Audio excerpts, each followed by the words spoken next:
Hello, poets. Welcome to Open Minds, Open Mic. We have a delight for you tonight. We have a lovely feature from Alma Garcia, and also, of course, the talents on display of our community. And you could always catch us here every Friday on Zoom. And also, check us out on YouTube. Every episode gets recorded and gets put out for your enjoyments and for others' enjoyments. With that said, at this time, we're going to do things a little bit differently. Usually we have the feature kind of in the middle, but if you're tuning in right now, you're in for a treat. At this time, it is my distinct pleasure, honor, happiness to say that we're gonna have one of the most dope writers writing in Puerto Rico on to give you one hell of a show. And let me tell you, not many people can make the dark beautiful the way Alma Garcia can. And I will stand to that. With that said, please give an open minds, hell yeah, to Alma Garcia. When you are ready, unmute and take it away. Hi, everyone. I'm going to start off with a poem I wrote. It was like one of the very few sort of political poems that I write. I don't write too many of them. I took political science for 2 years and I got my master's in social science. And when you look at what's going on in the world a lot often, it's very hard to be to stray to one side or the other, to be or to feel um comfortable writing about it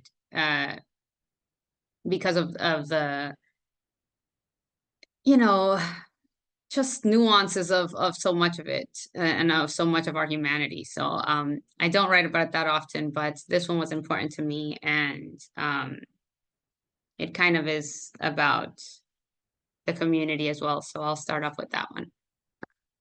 Hope you enjoy it.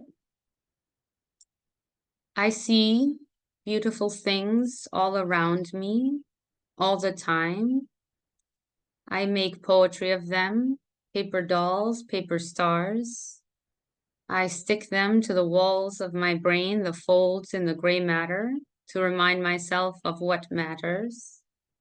I weave words, wigs of holy human hair, hang them on empty branches, so they can blow like willows in the breeze, return the weight of the world to me, if only in the scent of nostalgia, the light of long collapsed giants, Artemis immortalizing Orion. I make suits of supple skin, coats of their many colors, and stretch it thin, so thin, ozone over brimstone blackened sky, to remind myself we are infinite, because the world is always burning in some form or another, some place or here or there. So often it's desensitizing, so much so it's no wonder we wage war on each other, for each other. That's just the way things are, just what we do. It's true. It's all over the news. Always has been. There's nothing you or I can do. No, that's not true. We can bloom, we can cry, we can fill pages, fields, forests, oceans, the sky. With sorrow, we can dream of spells, of hearts, of minds, of systems that might conjure a tomorrow where we are not Cain and Abel, nor Lilith and Eve, nor Adam and his creator, nor Christ nor the devil, nor angels, nor sanctified or fallen, nor wrong or right, nor justified. Where land is land, blood is blood, and human is divine. I'm not stupid, blind, or deaf, or dead. I'm just a poet. I see beautiful things all around me all the time, and I make poetry of them. Blood, skin, hair, hearts, entrails, eyes. Poppy and sunflower and watermelon seeds, we all fall, all grow, all die in soil, and it's all the same soil. I see beautiful things all the time. I see beautiful things all around me all the time. I see beautiful things all the time. Poem. So that's the first one. Yay! Yeah, it's kind of hard, like, not to hear everyone. So I'm really not used to that. I'm not used to reading that much, and yeah, so I'll be doing my best here. The next, and I'm really not, I know I'm like all like, hey, promote yourselves, la la la, but when I do my own stuff, I'm just kind of like, don't really want to do that right now. Which is not a good example, but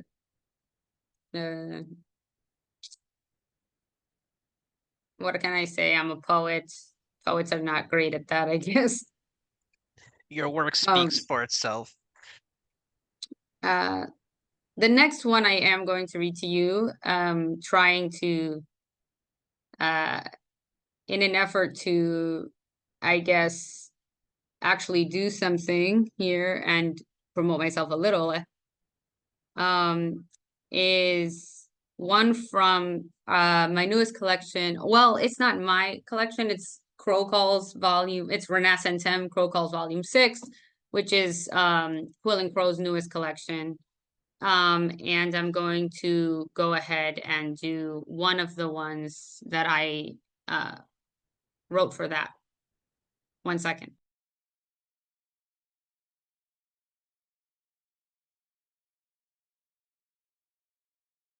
If I can find it. I lost it for a second.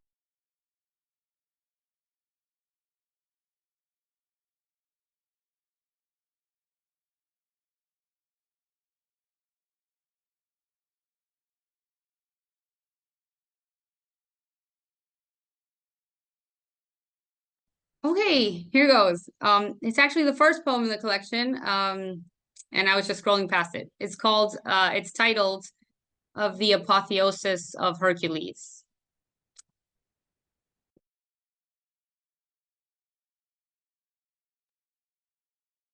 Okay, here goes. I am just a poem, nearly complete, nearly polished to perfection, nearly as perfect as it can be, a closing line, a parting word, a farewell, nearly on the tip of a tongue, a pen, a sword. I am just poetry, nearly pristine, nearly a slate wiped clean, nearly the page, poetry. Can't you see? This is just a poem. I am just poetry, nearly ready for consumption, consumed, nearly obsolete, apotheosis, nearly Herculean, nearly redeemed, named God, in the eyes of the gods, nearly a memory, nearly nothing at all, nearly decomposed, nearly reborn, risen of ashes. I have nothing else to offer you. I am just a poem, just poetry. Poem. That's it. That's the end of it.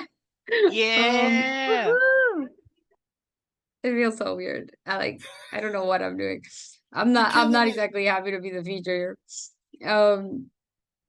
Okay. I have another one. I'm probably gonna do just a few more because these are super long and I'm taking up a whole bunch of time. So let me just do a couple more and then I'll give it up. Okay. I'll do one that I'll do actually one that I wrote for um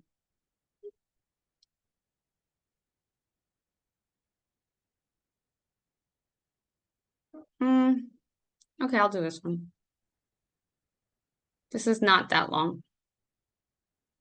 Half the art of poetry is knowing art is not enough and also is and must be all at the same time. Half the art is never growing up, accepting it just enough to keep believing in the heartbeat of the dirt when no one else does, in its memory of trees falling when no one is around, to know they fell, to accept it.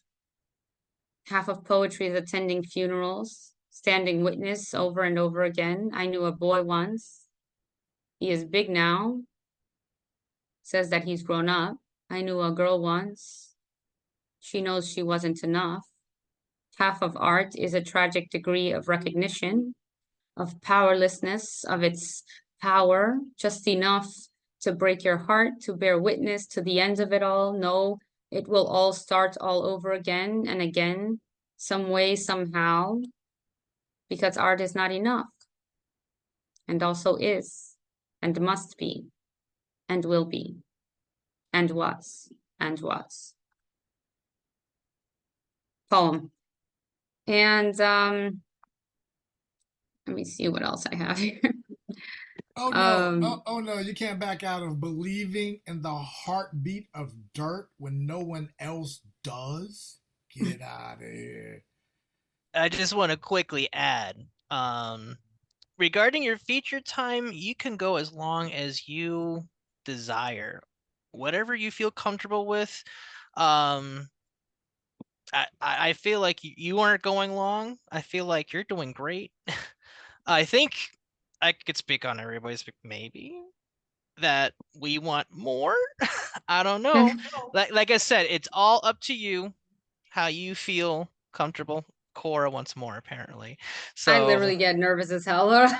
it's okay. We'll take it easy, one poem at a time, whatever you feel comfortable with. I wrote one that was sort of an ode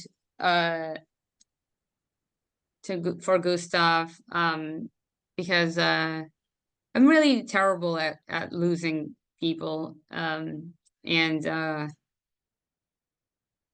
I also know, like I've been through so much of it, and I know all the, we have to feel our grief and all that. But I think it's one of the most beautiful things to be a person that knows grief, because I think knowing grief reminds you that you know so much love, and it's very hard not to love the world and not to love people in so many different stages when you're like that, even sometimes against your will. So here goes. I'll do that one. I can be an idiot savant whenever I want. I can bend the horizon as far as the page allows, force cavalry to follow suit. March. Your left, your left, your left, right, left. It didn't happen. Not until I write it down. Come one all see how I clench my teeth into the ground, foretell when the curb can crack my spine, where I will put my foot down. March. Your left, right, your left. When the world ends, why and how I can be an idiot savant whenever I want. As long as I have my pen, my feet to follow suit, my boots. March. Glory, hallelujah, what a hell of a way to go. I ain't gonna jump no more. I can't handle the truth. It didn't happen. not until I write it down, not until I'm ready to vilify the envy of angels, to patronize the pull of the devils below the sea, to negotiate with your highborn kinsman, sir. I'm not ready to miss you, poet. I have not yet penned your sepulcher, friend. I'm not ready to give you my condolences, my condolences, my condolences. March, you're left, you're left. Didn't happen. Not until I write it down, come one all see how the sun never sets on the mount on Golgotha. March, you're left, right, you're left. I can be an idiot savant whenever I want. Poem.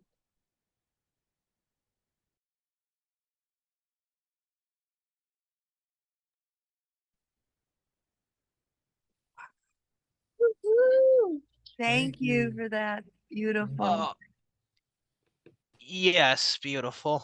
Oh God.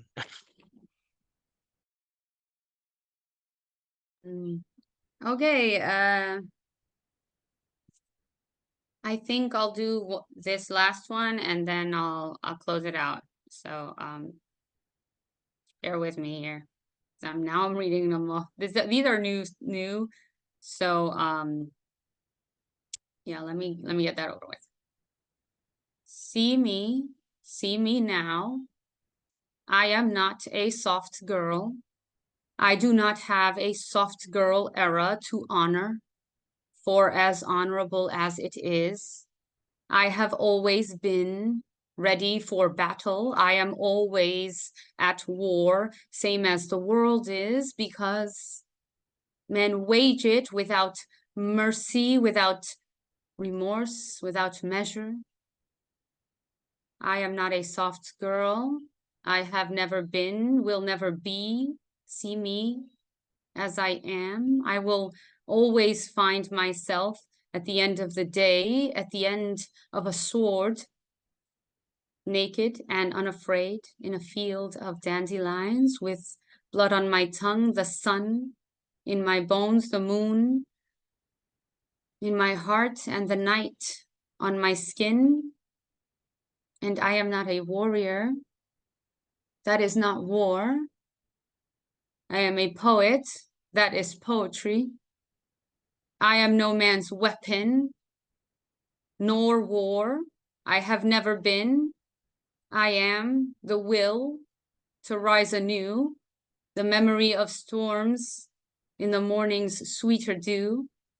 I was born with a blade buried in my side, my hide, cinder in my gut, and iron in my teeth. It's true. But I am no man's heroine.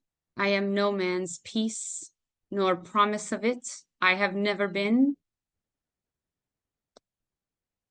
nor have I ever wished to be. I am not a girl. I am not a warrior. I am no god, no politician, no king, no beggar. I am a poet. I am a woman. Seek and you shall find me between the lines that separate us from each other, from the earth, where the horizon blurs with the morning star, where the shadows fill the rivers with their tears and birth the salt of the sea, where beasts drown if they don't learn to swim, grow fins, and growl of freedom, justice, liberty, or do not search for me at all. You may not find much to readily adore. A soft girl, a warrior, or peace or war. You will find a woman born a poet, nothing less, nothing more. See me as I am. See me now. I am no man's peace. I have never been. I am no man's war.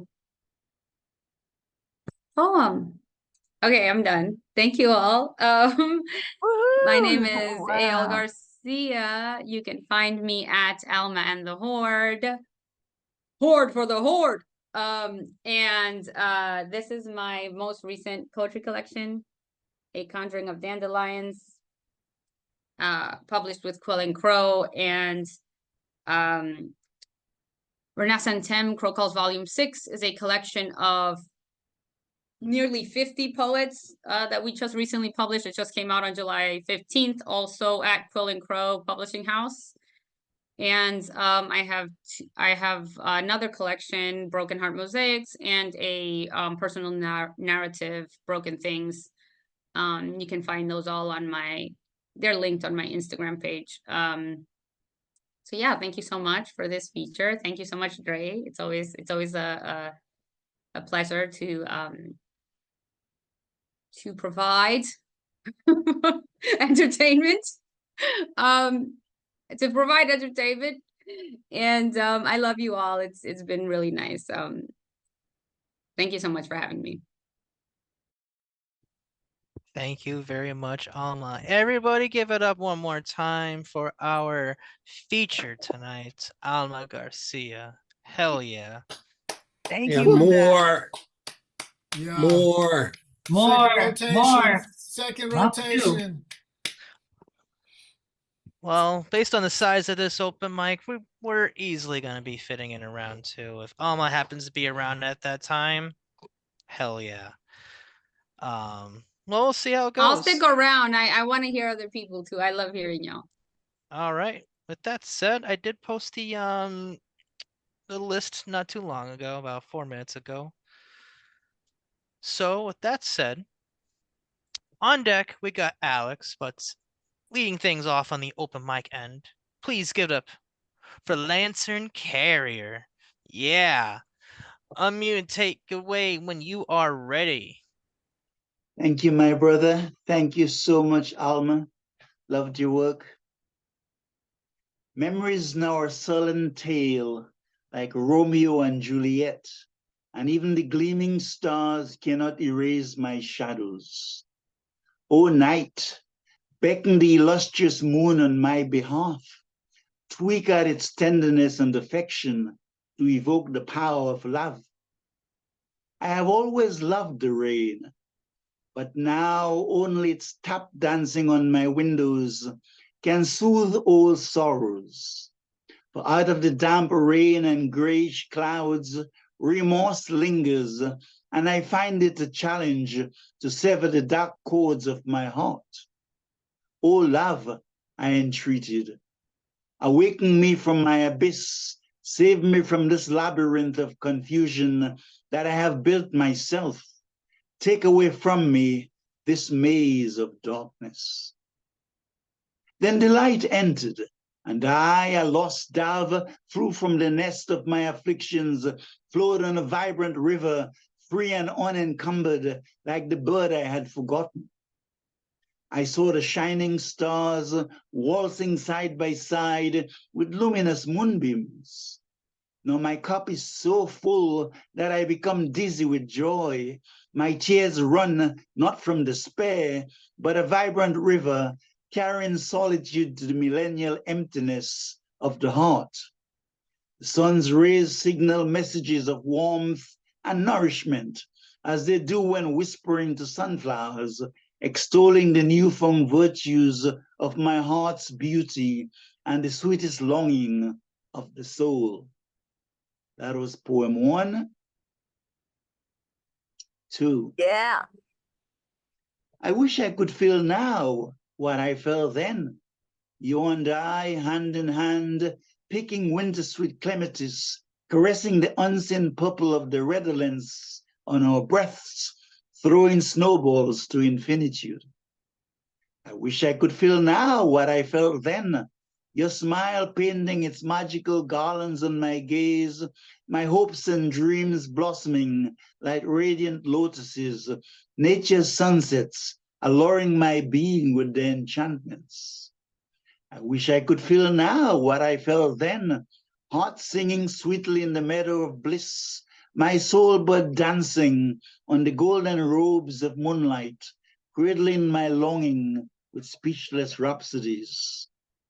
I wish I could feel now what I felt then, your love like an arrow piercing into my spirit, a bewildering and wondrous wine, intoxicating my soul with the ecstasy of joy. Yet, even as my brush longs to stroke the past, I can only admire the sacrament of the present moment. Dawn is fast approaching. The beloved is playing with each moment in accordance with his dreams. That was two, and my final one.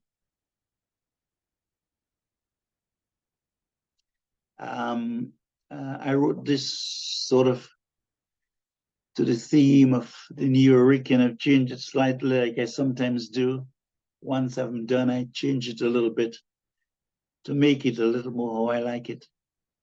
Each human heart has two portals. One dances to the fragrances of spring like a natural pacemaker, the other a boisterous storm like the emotions. Senses are delicate entities like butterflies, but mine follows the ways of the Tao, quintessentially a healer, moving through the intricacies of love to love itself.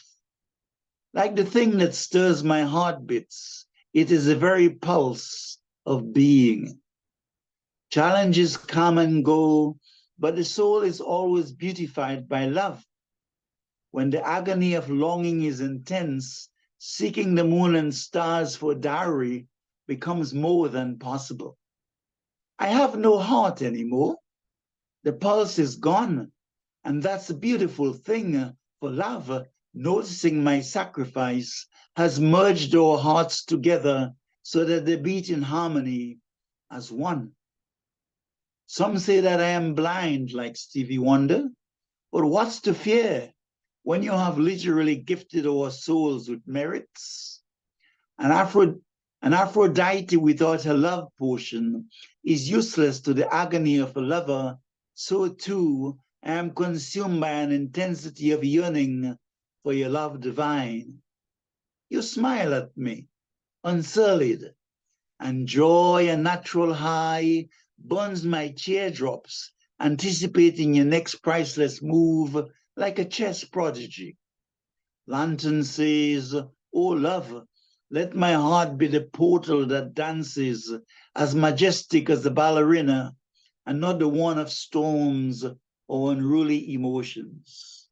Lantern Carrier, thank you. Yeah, man. Everybody unmute and give it up for the Lantern Carrier. Hey. Thank you. Woo, Lantern Woohoo! Carrier, thank you.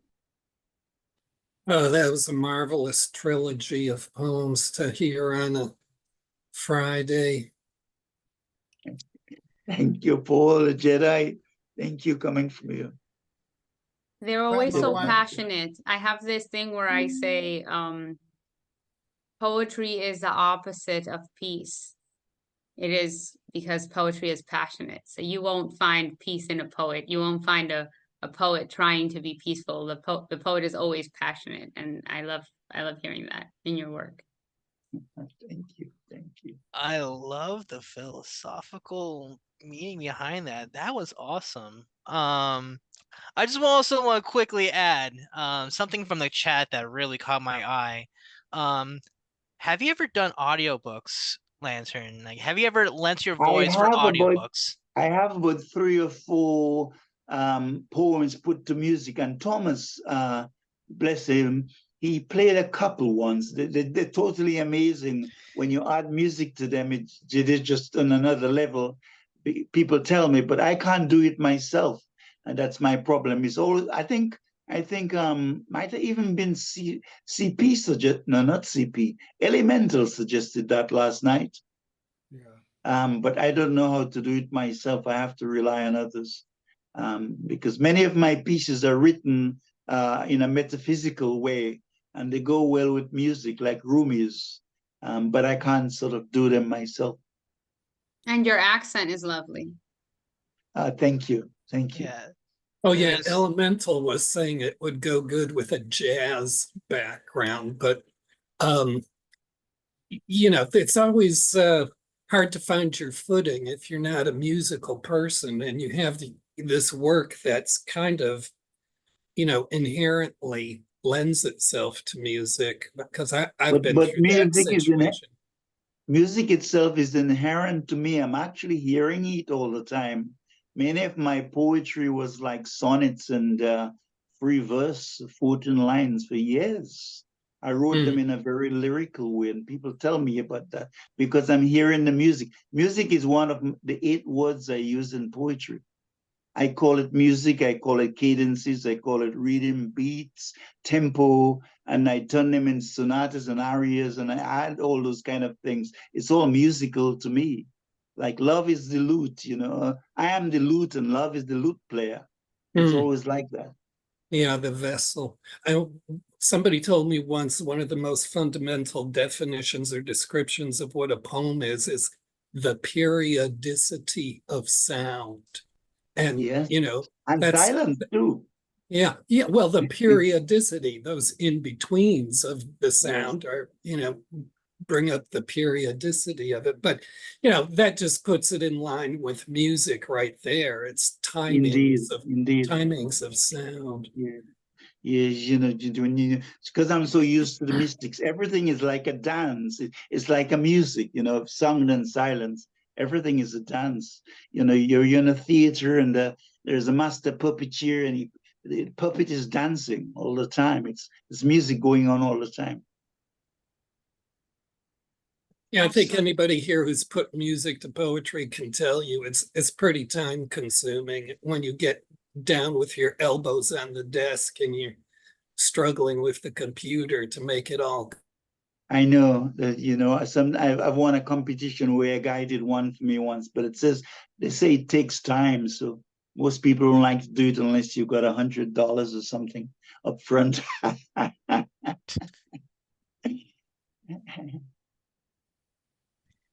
All right. That said, one more time, give it for Lantern Carrier.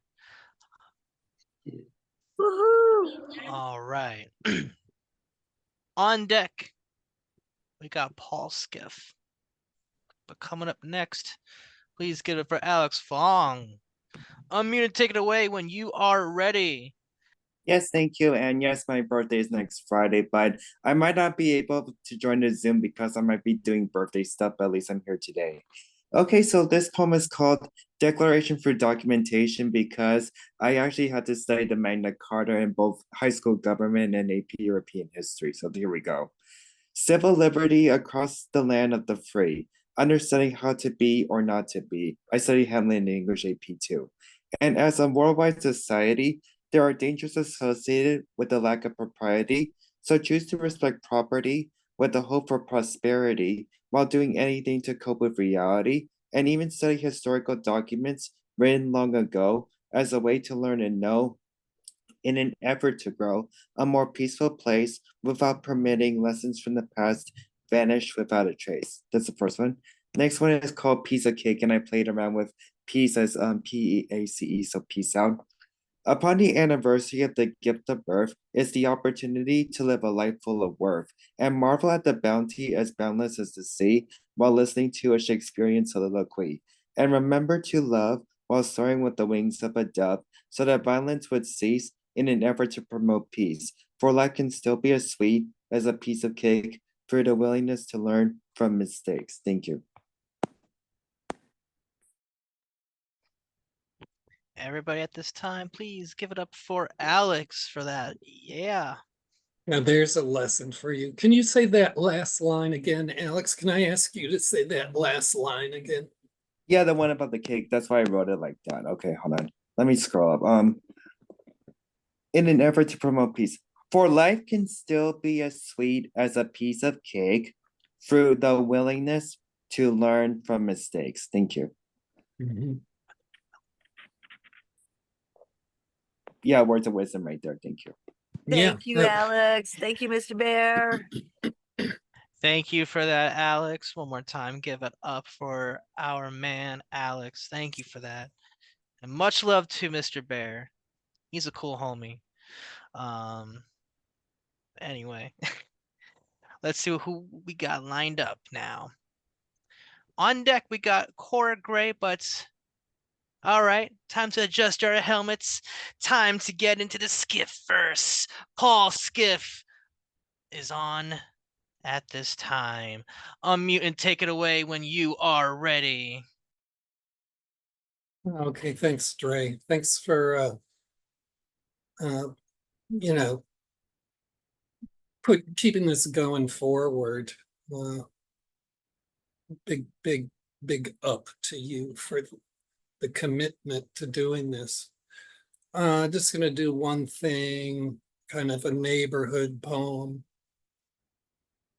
Truck whistling through its hollow tongues, ruminant strews misgivings of velocity beneath your hide, tonnage echoing off building from where you are, measured out smaller than the moon, rubbed through greater of quartetted curbs from whose valve-like outpost compliments and the beggar's market return street to itself, flat hope of business snuck up upon curb, folded in an architecture of absolute distance where cracked pieces of alphabet stretch out their errands, a child practicing promises, the original war, the pre-existing demolition of indifference, the woman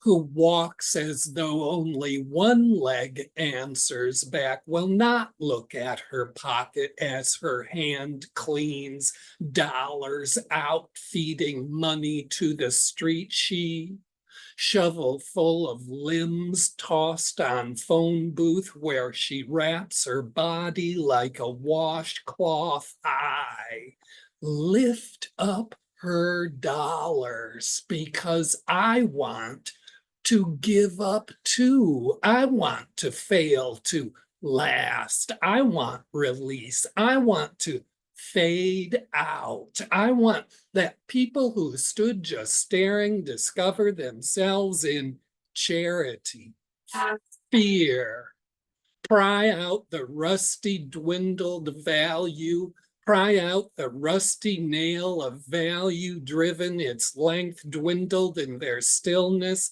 as they live upon the woman. She is the starer's extreme devaluation. She untallied, dead thing alive inside itself, struggling to become possessor of a thought at this corner where the universe was created and disposed, spun out of a remote, eternal circle. She, haphazard, murk, looping the corner, after effect of her face exploded by momentary torment that is emotion ignited against being pitied, blind by something beautiful and shrewd, knowing the glimpse nailed, do not deserve to imagine deflection into love or hatred, a poison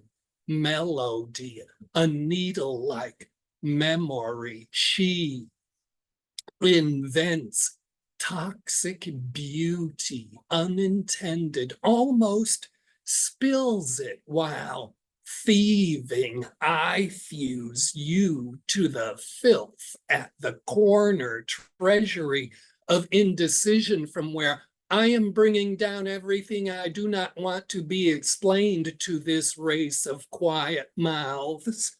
Smile lapped out of night like a $1 beer. Smudge of hat obscuring wounded face. Complaint of blistered foot. No one is attempting to become themselves.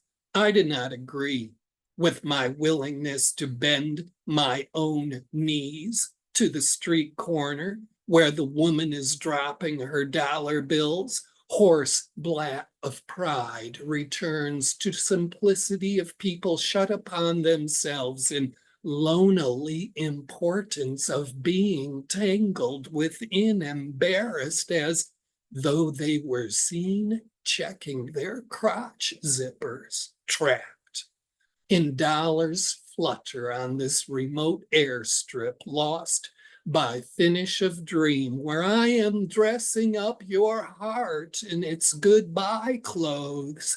It is an organ of less than normal size, leading you as though through the Pledge of Allegiance down a narrow passage away from the end of the block where, pressed against the sign pole by wind, is $100 bill waiting for you to snap it up off the sidewalk. But now you will not get there, and the mutt that sleeps in a stairwell further by the park will pee on the crushed, ownerless bonanza. Franklin's pallid face, darkly sopped with last night's rain, sent through the belly of a dog who now also sees the way a child does because of this woman dropping her dollars on the corner, this dismantler of commonality, this snare. Now when I see her in her beggary outside the greengrocer or up at the post office, the sky is a room in which a diagnosis waits to be delivered. The traffic is a social norm sparkling its way out of being obeyed. The propriety disappears between luminous orange and green of the traffic light, now a faded address or name or a face you cannot remember. The startling swear word from your mother's lips on a forgotten tombstone in an unfamiliar photograph over which a horn barks a version of taps whose clamorous tremolo hardens up like what is suspect residue on the stove in the apartment of yesterday, previously rented by an illicit chemist. You are holding this sore in your heart while it describes the plummet into visionlessness, tangled in exhaust fumes that flood the tunnel beneath, noticing, enraptured, the woman who is dropping her dollar bills on the corner, and I attempt for a moment to look in each other's faces. We fail, then release ourselves loose into amnesia of being completely certain we have never understood more of one another. Thank you. Everybody give it up at this time for Paul Skiff. Yeah. Yeah, man. Yeah. Woohoo! Love that piece. Love the way it ended as well. Yeah. Your Love it. use of tone, Skeff. Like, people talk tone in poems, like what's the tone of the poem? Like, your voice amplifies the tone of the poem itself in such a rich way. Like, it's a beautiful thing to watch and hear, man, live. Like, it really is. Oh, thanks a lot. It means a lot to me coming from you, CP. That's one thing I wanted to remark about Alma's reading. She was using a lot of the time this tone I found really particular. It was a tone that was sort of declaiming who she was, but it was also the kind of tone you use sometimes, a person uses sometimes when you're telling people something they should already know. And I thought that was just this really interesting way to deliver the poem.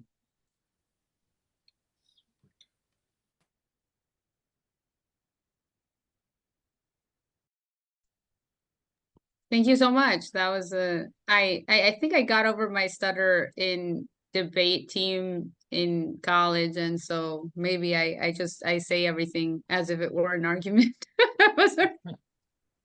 Well, Maybe that's what it is. I never would have guessed you had, a stutter in the past, but yeah, I just thought you had this very, you were self-conscious at the beginning of the reading. You were saying, making comments about your some level of discomfort about speaking poems Yeah. live, but really, in my opinion, is you don't have anything to worry about because you have a delivery that seems very natural to you and extremely appropriate to the kind of material you're delivering. Just to bring it back to what CP was saying about the tone of the poems, the tone of the voice you were using was so simpatico to the tone of the content of your poems. I guess that's what I was trying to get at. Yeah, that's Anyway, wonderful to hear. Yeah, I had a horrid stutter, and I would get like really sweaty and like red in the face just when I was young. Uh, and so I that sort of changed with debate team and like mock trials and stuff like that. And then I think all of I've never been necessarily a performer of poetry until recently. And so it's very different because most of anything I've had to do, any speeches I've had to do have always been like proving a point. Like, this is my presentation, right? And so maybe I feel like that might be bleeding through to that. But it's oh, that lovely to hear. Thank you so much. that really clues me in that you spent time on debating seriously, because I think that really does inform how you deliver some of your poems to the betterment of the poems too. That's a really intense skill to have, to be able to debate people, and that's a whole other talent, and that is definitely a form of performing. Yeah, I work well with confrontation. Yeah. Yeah, remind me not to pick an argument with you. Do not recommend at all. Oh man, everybody give it up one more time for Paul Skiff. And just to kind of bounce off what Paul said, yeah, I second what you said about your delivery. It's with, I don't know, without sounding cliche, it's so you. It's very characteristic. It's a very unique delivery. I love it. It's fun. It kind of reminds me, if you will, entertain this thought, like how in baseball there's like a bunch of different batting stances, and you're all trying to accomplish the same thing, and that's trying to get the bat on the ball. As performers, we're trying to get our words out to the audience, and there's so many ways you can do that with inflection and tone. And I just really appreciate Alma's art with it, whether she is intentional with it or not. Yeah. Anyway, I'm going to stop talking about that because we have an open mic. And with that said, on deck, we got CP Mays. But at this time, please give it up for Cora Gray. Unmute, take it away when you are ready. Thanks. So I'm actually torn. If you guys want to choose for me, I have one that's sci-fi. It's kind of long. And then I have one that I've never read that's it's like a cynical view of diners. So they're both really long, but anyone have a preference? The one you've never read, that would be interesting to hear. Oh, I second that motion. okay. Yeah, let's pop that poem's cherry. All right, it's called Pancakes for Patrons. And it was going to be a short chapbook about all the different ways I can like shit talk food. um, anyway, I wrote this in a diner up in Northern California. Pancakes for patrons, a cynical view of diners. Mark the door, how it swings on heavy hinges, squeaking, creaking. People have to heave their weight, their strength to get inside the foyer where there are an array of succulent aromas to caress their growling innards like a lover addressing the belly, taunting the heart with sweet perfumes. Patrons appear in a display of colors, arrangements, uniquely set styles and shades, crocheted cloths and clean blazers from the cleaner, iron collars, floral lapel pins, woven shawls and Southwest prints, corduroy slacks, cottagecore dresses with ruffled sleeves. They all sashay in, glamorous, woven together, arm in arm, shoulder to shoulder, like newly wedded youths, ready to love like no other. How they stare at all the seated guests with ravenous, puncturing eyes, gleaming smiles, hiding a secret, impenetrable impatience, directed at a lone waitress. They check the time gone by with tapping toes, plucking their stockings, furling their fists against their cramping waistbands, clamping tight on a menu with no further purpose but to cling and scan again and again and again. They don the disguise of being polite, waiting for their turn to delight in baked delights, but their twiddling thumbs give away their growling, growling importance. By the time unrest begins to best their inward plights, the waitress calls a number, a surname, a friendly regular, and they fly from their seats. They follow her wary feet, unaware of the heavy, scuffling sound of black shoes on tile. The checkered tile floor acts as a board for her to cross. It gnaws at her gel inserts with each step.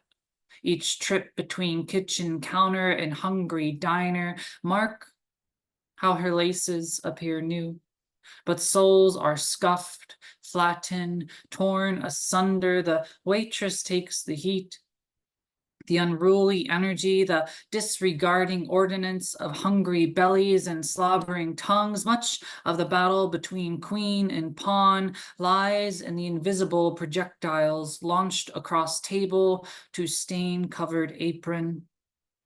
The patrons, when seated, love to glance around the room. Their children, if they have them, stand on seats staring down over the dividers at neighbors who just want to eat in peace. The children proclaim their wants, their incessant needs to their mothers not watching, their fathers too famished to notice their unruly kin. Proclamations of unrest blare out of young mouths like an air raid siren.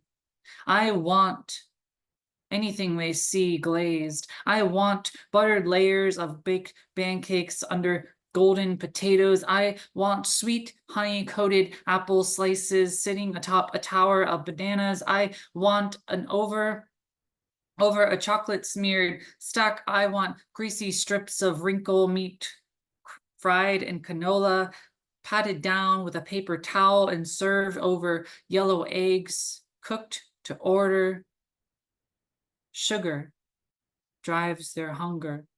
Sugar steers their insatiable lust for everything their eyes want, see, and gather. The whipped cream poured into cream-colored coffee mugs speak tomes to the tumultuous tango of gluttonous echoes like children. All patrons scope and spy, scouting out the stacked plates and tables neighboring their seats.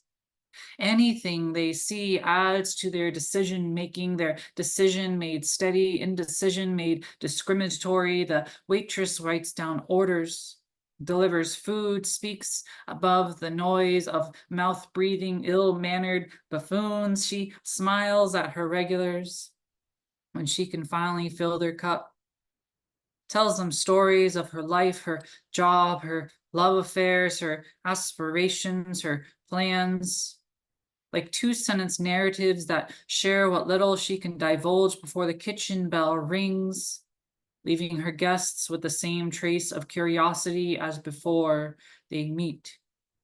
Soon as she leaves, rounds the corner, faces return to their drinks and syrup-slathered plates with half-eaten cakes. Their drive for sustenance slowly replenishes their humanity with a caveat of loosened belt, a belch, a bloated belly blossoming into a sensation of slumber. Beautiful colors of cloths and clothes, how they become dribbled on, marked upon with stippled stains, freckles of breakfast foods fallen from forks before silver prongs could meet the mouth. A variety of condiment flicks paint patrons like a canvas of fashion and flawed action. Such as a museum goer observes modern art, so too do those who observe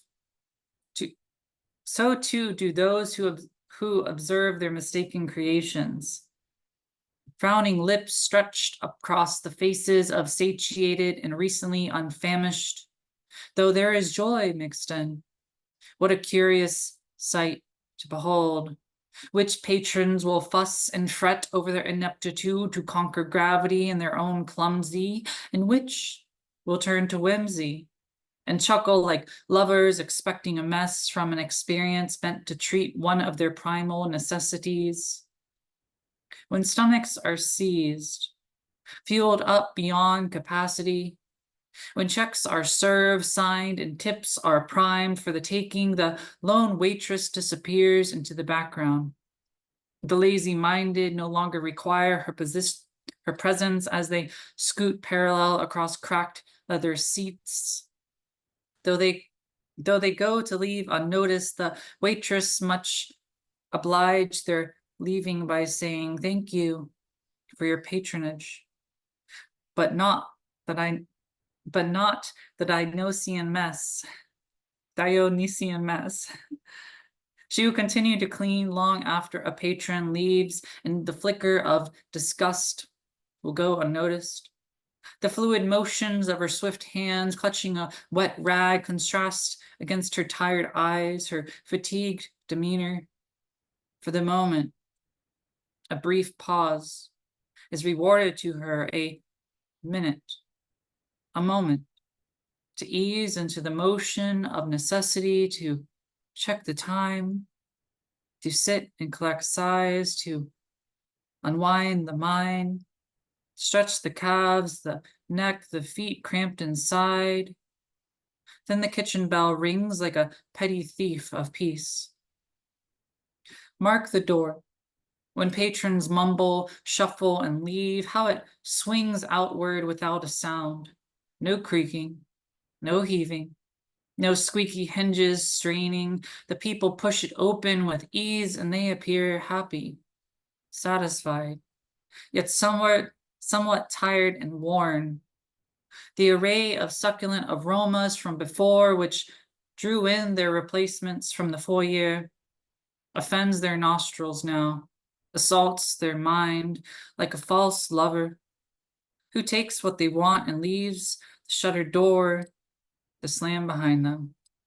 Poem, thank you. So that's all real too. I wrote that in observation. Yeah, it was That's great. We were amazing. there. We like the poem just took you there completely. I could see everything. And you took us there. Hell yeah. Everybody Well, give it up for Cora Gray. yeah, that was like a mini epic. You were just cataloging all those impressions. It was really wonderful. I think you were getting people hungry too. I mean, My I'm so stomach hungry. literally started growling. I can make you guys some pancakes if you like. Send it snail mail. I might have a poem later. Anyway. Yeah, based more- on crabs. I'm gonna die. I'm gonna have to go get some food. Everybody give up for Cora Gray one more time. I did have Alaskan king crab for dinner. Whoa. It was delicious. Oh, now you're really making me know. hungry. Wow, And that my does sound spa. good. I'm in heaven. Right on. That sounds heavenly. All right, let's see here. We got a couple of more poets left here for round one. Because we're gonna do round two. Hell yeah, we're feeling froggy. We're gonna jump into it. With that said, on deck we got Zach, but stepping up to the plate now, swinging a heavy bat. Give it up for C.P. Mays. Take it away when you are ready. Awesomeness. Hey everybody, awesome feature. Awesome feature. So this is my crypt. It's macro triptych number 4. I'm trying to work out, it's a newer piece, I'm trying to work out the delivery. Badge me into beautiful. May the pressure soda pop fizz forever, my friend. Your world was never meant to be flat. Jam as much dirty laundry as you can inside the man's machine and watch the top 1% come clean. I grabbed your tongue by its hand, proceeded to Sunday stroll it around a secluded smile until the pet peeve and the peculiar fuck you robbed me. So I pleaded with all of the could haves not to bury me with the rest of her never could have beens. You put in the work, hope it pays off. Tell yourself that he didn't really mean it. Remind your broken lampshade language and flying saucer diction is the only broken slang love speech she ever learned. So you work.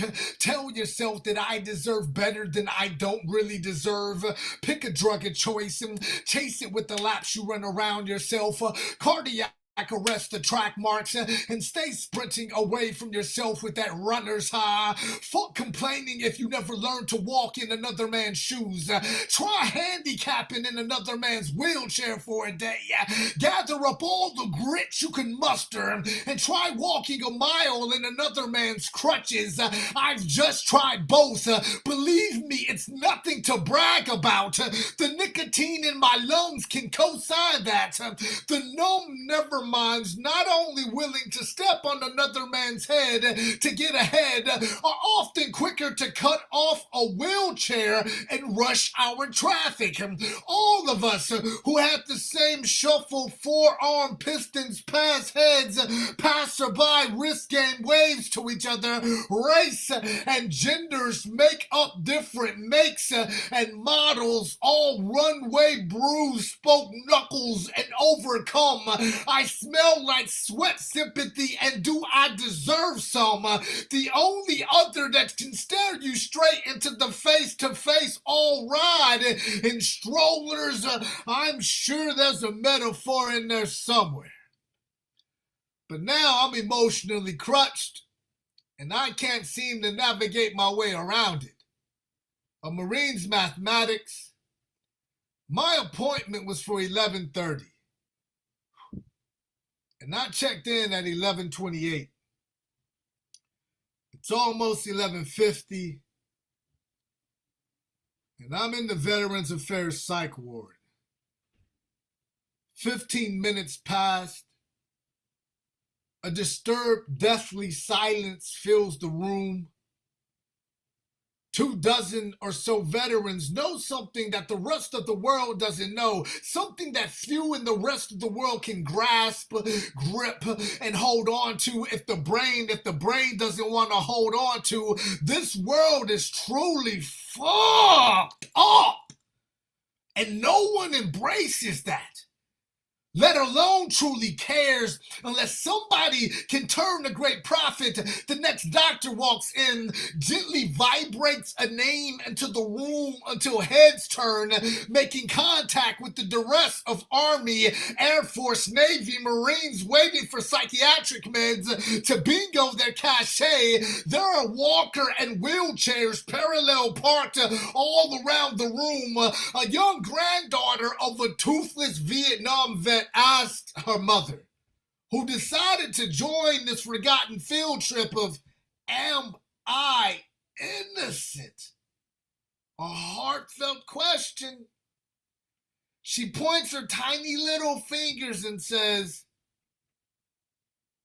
is he a soldier, Mommy?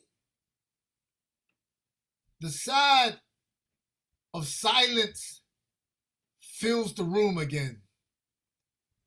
I look up from writing this and notice another dawn of vets have formed a line at the check-in window. It's 30 minutes past my appointment time. So it's time for me to rejoin that line and check in again. This is my life on days like this. Peace, poem. Woo! Wow. Yeah, I gotta work that out. Yeah. So yeah. Something new that I finished a couple days ago. Let's see if I can pull it off. It's called Burn Candles at Both Ends. Where are you, peace? Okay. And it goes like this. Our dearest CP Mays, when the darkness comes, don't be afraid to ask God for some dynamite and a light. Sincerely yours, Mays, your feminine side. My feminine side's gritty, gorgeous, gallery crawling backbones bent off bourbon, Babylon, and I swear I can't tell Maze that he's beautiful and he believes me. Balancing gasoline, trampling truth and tongue. If you've never skull-fucked sin, pressing charges against God, knowing Jesus barely made it out alive on bail, I don't know how to tell you to raise bars in bar brawl. Every time God catches me and my back against the wall and Maze's imaginary friend love and our best friend fuck if I lose, knuckled up, knuckling up against life. Am I fucking this up? Satan and sins on some shit like God, whether he's mourning or morning glory, I think Maze is something more than a misspelled amen. I go hard at scars and love forever like coffins. A veteran supernova I am, an amen stuck up dreams suffering from insomnia. A metaphor, and I am Martian. I am what happens after concrete face softens, doubles back, picks up a stick, a light switch, and a brick, and then rehardens.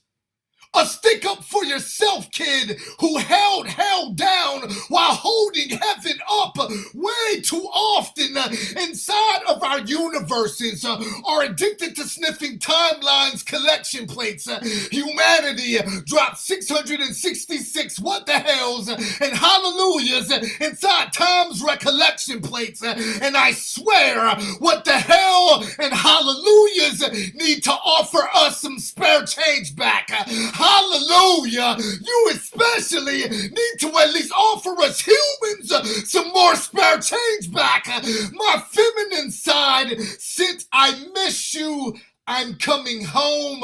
Postcards to heaven and Dear John letters to hell.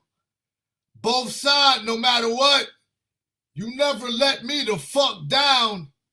My past gave my future my present. Unbubble wrap pride, Pulled out my feminine side and sweetheart smile. She says so sexy, so sassy. She sighs.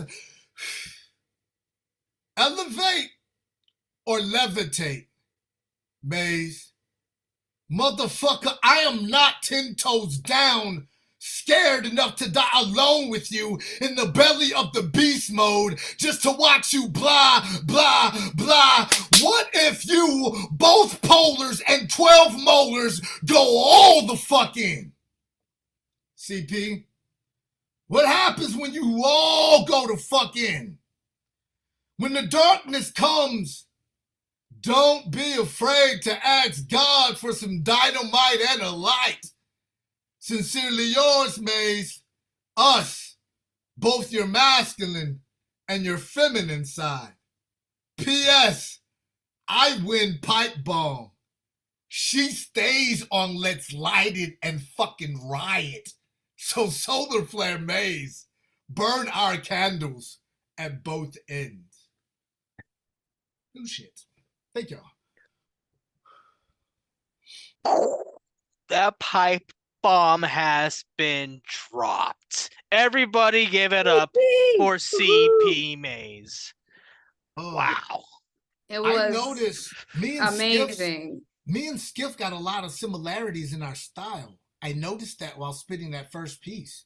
Me and Skiff got a lot of similarities in our style. Yeah, I especially wanted to remark about the fuck you in the first piece, where you the way you performed, delivered that, inflated it from the inside out, you made that a completely different word. Like, I've never heard fuck you. It was a completely different species of fuck you.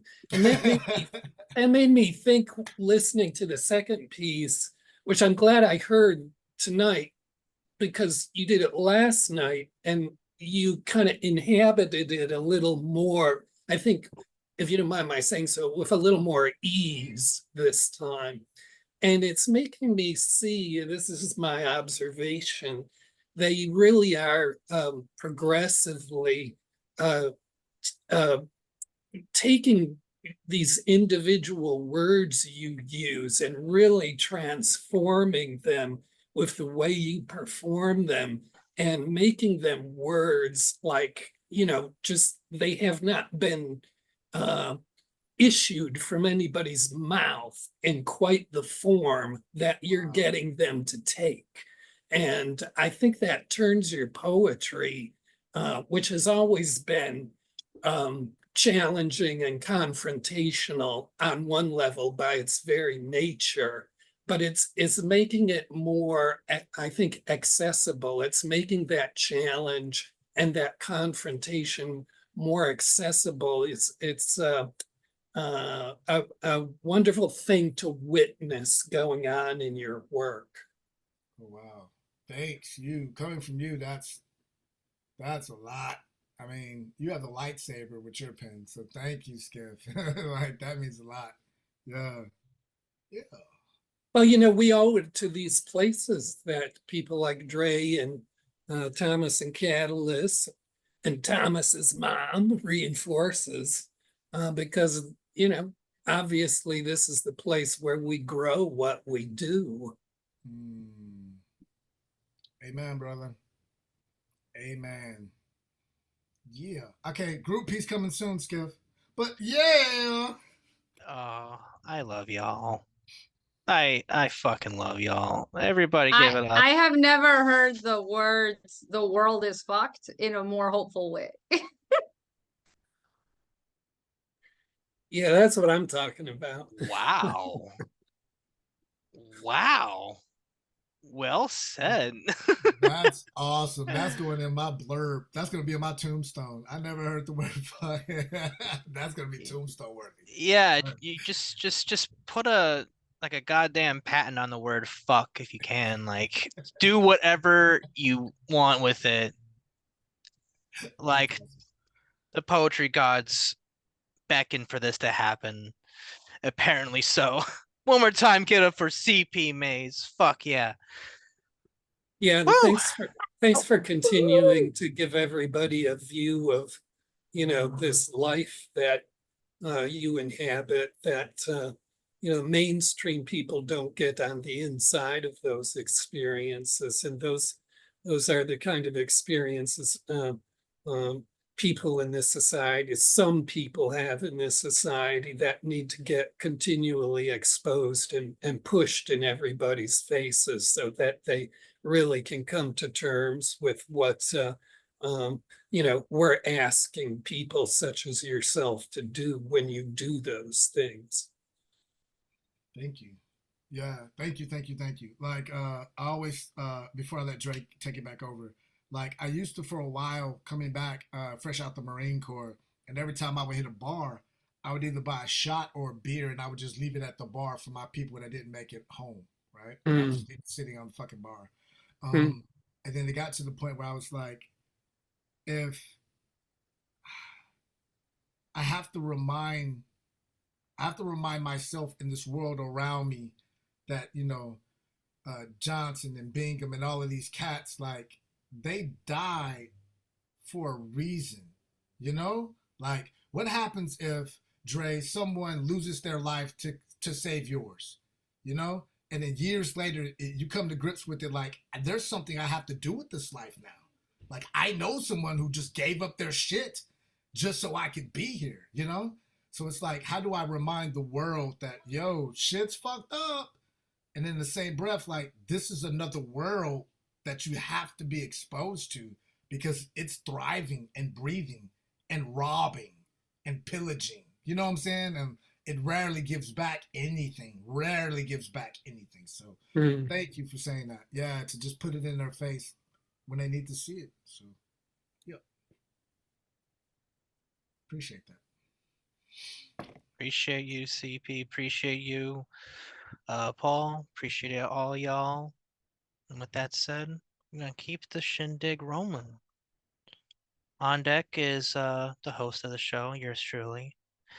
But step into the plate now in his glorious hair and beard in the wilderness. Just kidding. He's just outside. Everybody give it up for Zach. Unmute and take it away when you are ready, my man. Hello, everybody. How y'all doing? All right, let me pull up my stuff here. All right, I got a couple new ones for you. One of them which I just finished right before I logged on here. All right, first one. A wandering spirit, lost but always found. From a cliche depository, releasing sentiments of worn-out boots, leaning upon a withered tree while escaping universal inheritance. For better or worse, I'm latching onto the earth's nipple once again. It's the first one. Your innocent words cut a switch. Hand me the tool of my unnecessary self-punishment. All I ask is you turn your back while I commence self-flagellation. Having strayed from my own moral pursuits, do not give me a healing salve. Let these scars raise as a reminder. They will form a roadmap to my rediscovery, and my boots worn down to the soles of my feet. And this journey is not for the weak-willed. Poem. Just a couple of quick little guys for you. Everybody at this time, give it up for Zach. Thank you for doing what you do. Of course, thank you. Paul Yeah, said it in always. the comments, but latching onto the Earth's nipple is hell of a scene. Yeah, that I felt it. Like, for some reason, I imagined, maybe some of us can relate here, the episode of SpongeBob where they're playing around with the hooks, and I just feel that latch where Patrick goes up. Yeah, Well, definitely. I breastfed for about 4 years straight.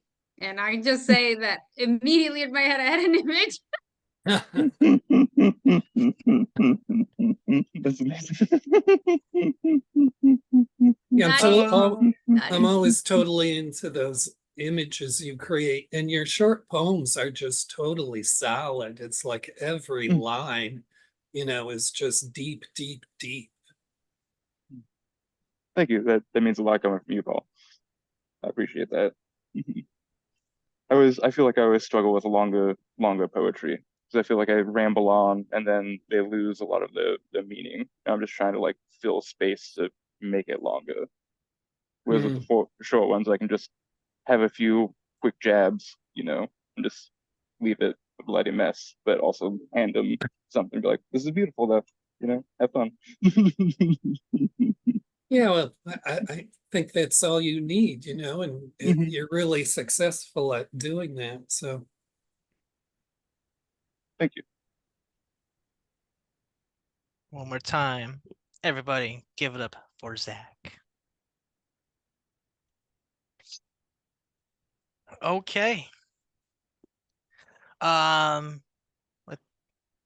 Okay, I will make that adjustment on that list then. No worries, Alma. I see you. So with that said, round 1 is almost over. With that said, Lantern Carrier will be beginning round 2 after I adjust the list. So Lantern Carrier's on deck. So coming up next, it's me! Fuck! All right. So, I have some new-ish shit. I don't know, it's just I wrote it like maybe a week ago, but I haven't done anything with it. I haven't even read it out loud. It's just kind of funny when you're just kind of listening to music on shuffle and then DMX hits you with "fuck what you heard is what you're hearing," and I'm like, oh, okay, let me play around with that. So I don't know what the fuck to call this yet, so I'm just gonna go into this. And forgive me if I stumble upon this. This is my first time shooting this.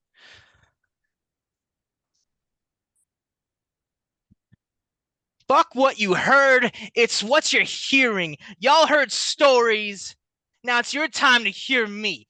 I have been buried alive by the unbearable weight living in falsehoods and false ghettos, crying alone in honest falsetto, getting slapped with more goodbyes than hellos, had the stage replaced by gallows, gaslighting my soul's manifesto as St. Anger's grip draws my breath more narrow, pleading to lost my spot. Pleading to heaven's reflection to answer my questions. Who am I and why am I in this situation? Today, I look into reflection with full confidence after meditation, proper coping strategies, and maintenance that have set in motion the beginning of a one-man revolution, an emancipation proclamation for myself that is the ignition for the gears and pistons to begin transmission. I'm on a mission for redefinition and redemption. I'm on a mission that I will not fail in, and anyone who dares to be opposition of my self-betterment will be wishing they were more focused on their own disposition than wasting energy trying to throw off my position, steering me off course from my preferred destination. I broke the rear mirror off because it's useless when you're looking forward. I've marinated in the juices of judgments long enough, and long before enough was enough, as the time for a change arrived at my door in the form of an eviction notice for all low energy squatting on the floors of my mind, covered in mossy scores of pores that spore defense mechanism that is finally telling y'all no more. Inventory has been performed. Now it's time to show y'all what's in store. Poem.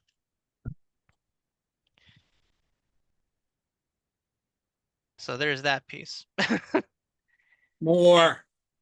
All right, I'll shoot one more at you.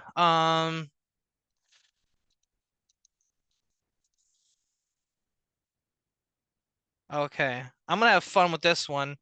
I just want to preface this ahead of time by saying Hulk Hogan's a piece of shit. If you know, you know. If you didn't know before, you definitely No, now after the Republican convention.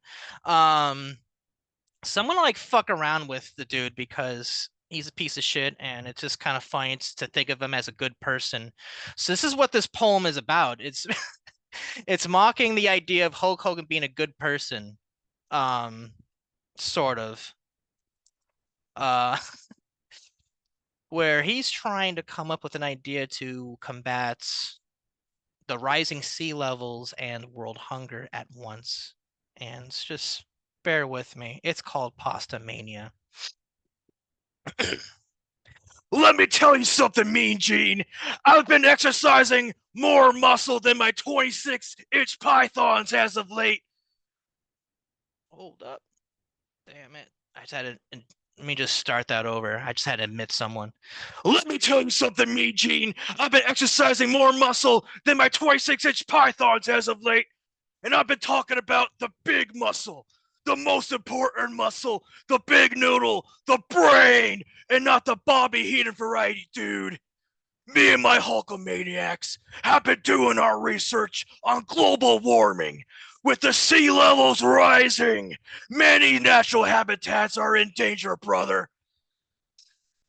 There's no shame in crying when the world around you is suffering and you feel that spiritual bond between you and the living, breathing forces of life that build the planet's ecosystem brick by brick, getting stronger and stronger by the second to the point that it's palpitating faster than a stampede of intergalactic shooting stars through every square millimeter of your veins, and you're overwhelmed with empathy, brother. And if that wasn't enough, my heart bleeds for all the Hulkamaniacs who go hungry worldwide. What they would do for a simple meal, man. And then I got to thinking of how we could kill two birds with one stone, brother.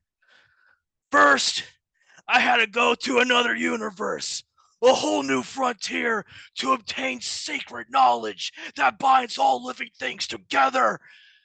I went to college, Mean Gene, and I came up with an elaborate college-educated plan that will end both world hunger and the rising sea level, brother.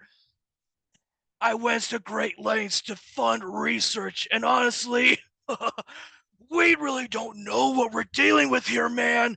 And I'm just a little worried about what level of influence I have, brother. And if there is something I have ever learned in life, and that's Hulkamania is the most powerful force in the universe, and we're about to give birth to a whole new movement. Pasta Mania, brother. When you cook pasta, what happens to the overall volume of the boiling water in the pot? The pasta absorbs the water. There is less volume. It's just a matter of doing the same thing in a grander scale, man. You don't have to add salt to the boiling water in our oceans, brother. And who doesn't love pasta, brother? Who doesn't love pasta? Who doesn't love sucking down some saucy spaghetti, or gnawing on some gnocchi, or feeding on some fettuccine, or ravaging on some ravioli, or macking on some mac, Jack? We'll have so much pasta, we would literally be swimming in it all, man. So rising sea levels, world hunger, what you gonna do? What you gonna do when Pasta Mania runs wild on you? Fuck my voice. Poem. Woohoo! Oh my God.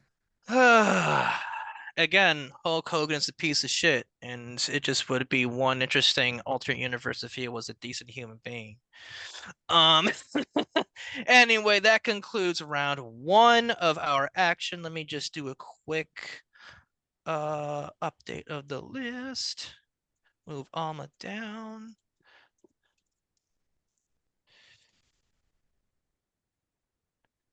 Also, at this point in time, while we're doing this quick little break, I just want to make a quick announcement in regards to the hybrid open mic situation. I have decided that it's best that we wait for another month until August 30th, just to give more time for the bookery to promote on their end. Uh, just so that we have a nice meaty selection of both in-person talent and Zoom talent, and it's gonna be a really fun time.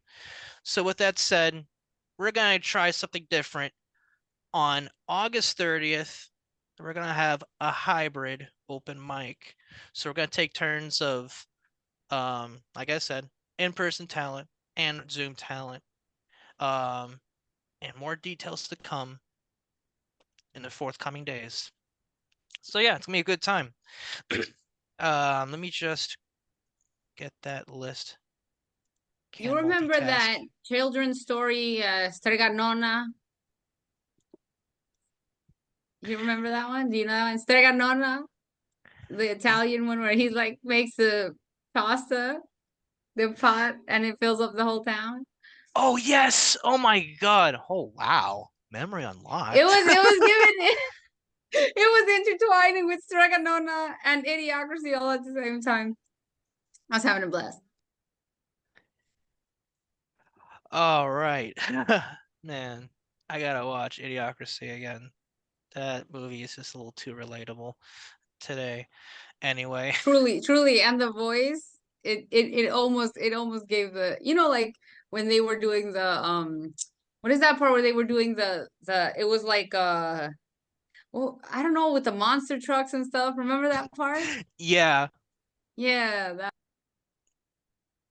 Wow. And if anyone hasn't watched Idiocracy, I would recommend it. It pretty much predicted the 2016 presidential election and it's pretty much predicted today's politics to a degree. It's fucking ridiculous. Anyway, round 2 action. With that said, on deck, we got Paul Skiff.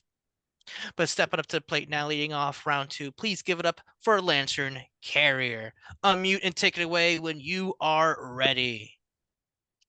Thank you, my brother. You, my light of paradise.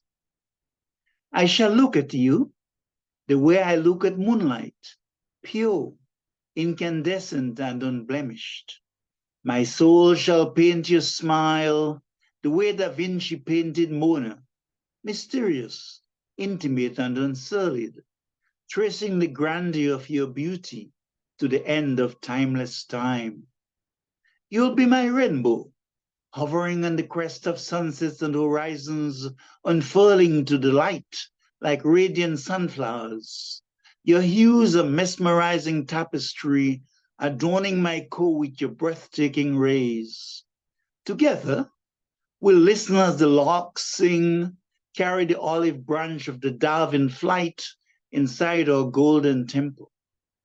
Like magnolias, I shall always blossom in your firmament of light, like seasonal spring, paying homage to the unspoken glory of creation.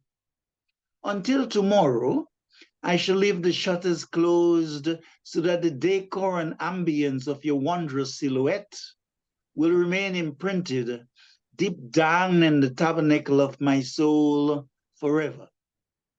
I had searched endlessly for you, for eons without success, yet you came suddenly, me, unaware, until you slipped into my being like the moon does at twilights when I am stargazing. I so cherish those I love yous in silence, for they make my breath quickens, my pulse beat that much faster, my inner sanctum fluttering like mariposas, like butterflies. Oh, love, I pray that I will never take you lightly. I see your cute smile hidden in the folds of moonlight and dancing in shooting stars. You blush in the aroma of jasmines, hide in the scented wafts of petunias, lavenders, roses, and camellias. Your love for me is timeless, and in my silent moments, when my inner storms have been abated, I can hear your I love yous resonate in an enthralling melody in the sacred longing of my heart. I shall always worship at the feet of your stunning beauty, me being wooed into serenity by the songs you sing so sweetly that I become entranced by your captivating eloquence, the stir of your unspoken cadences, mesmerizing the magnificence of my soul. The butterfly within me becomes like the wings of a condor, for amidst its immaculate deftness, there's vibrancy and hope, accompanied by a freedom that soars to immeasurable delights. I know that desire can play endless tricks with the emotions, but you, my sweetest charmer, dazzles within and without. Again, you like a most nourishing tea, revealing your essence only when I exert myself in brewing meticulously. I sit at your table, my heart overflowing with the delectable nature of thy taste. The full moon is near, but even as my heart and awe prepare for the magnificence of its glory, my soul whispers sweet mutterings to you, my sweetheart, lover of unspoken beauty. This creation is full of heroic emotions, but you and you alone are the light of my destiny. I would like to say you're bewildering, ineffable, that I miss you. Yet, just as I sometimes stare at stars, at constellations in silent wonder, so too, whenever I gaze at you, I become mute and inebriated, drunk with the wine of celestial bliss, such as can only be experienced by a bridegroom, distraught from the agony of longing for your supernal sweetness. London Carrier, thank you. Everybody, please unmute and give it up for Lantern Carrier, man. Yeah. Thanks for hanging out here so late again. It's nearly 2 o'clock That was in so the morning. romantic. Nearly 2 a.m. Wow. Talk about dedication, y'all. Damn. It's amazing what time zones can put into consideration. But Well, I what's was at New Year this morning. That was 3 o'clock, I think. Yeah. Oh wow. Yeah, you're on a time loop. Yeah. I wonder, do you keep a clock there that's set to East Coast time, US? I put a timer on at 5 to 1 so I could sign on. And I do, and maybe 20 to 1 so I could enter the room the next 24 hours. Wow. Hey, Lantern, your favorite fan is in the house. Oh, really? Oh, hello. So good to see you. You too. It's always good to see you. I hope Sleepy doesn't mind, but you look absolutely gorgeous. Oh, thank you. Thank you so much. And you look stunning. You look so handsome. Thank you. Thank you. Get a room. Get a room. Get a room. Hi, everybody. Have a blessed night. I love how he said, I hope CP doesn't mind. He's so polite.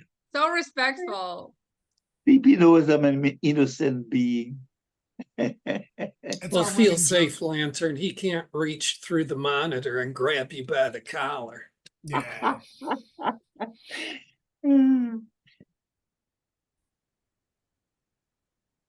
One more time, everybody give it for Lantern Carrier, the sage of light. Woo!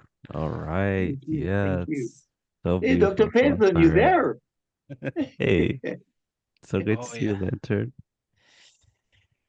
Assalamu alaikum. I'll see you in August, by the way.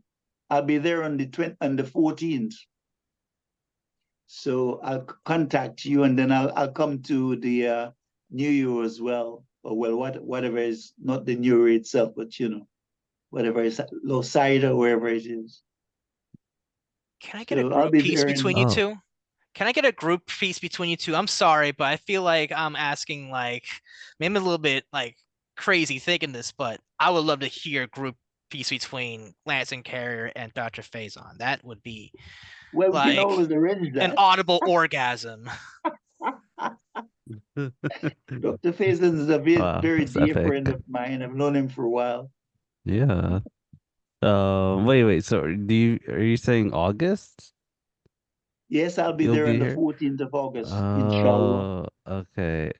Darn. Unfortunately, like I'm actually gonna be out just Oh, during that time that week. you mean Yeah. you'll be out for an From entire 2 weeks out there? no, not for the entire. Okay, yeah. I'm gonna be out from Wednesday to Sunday.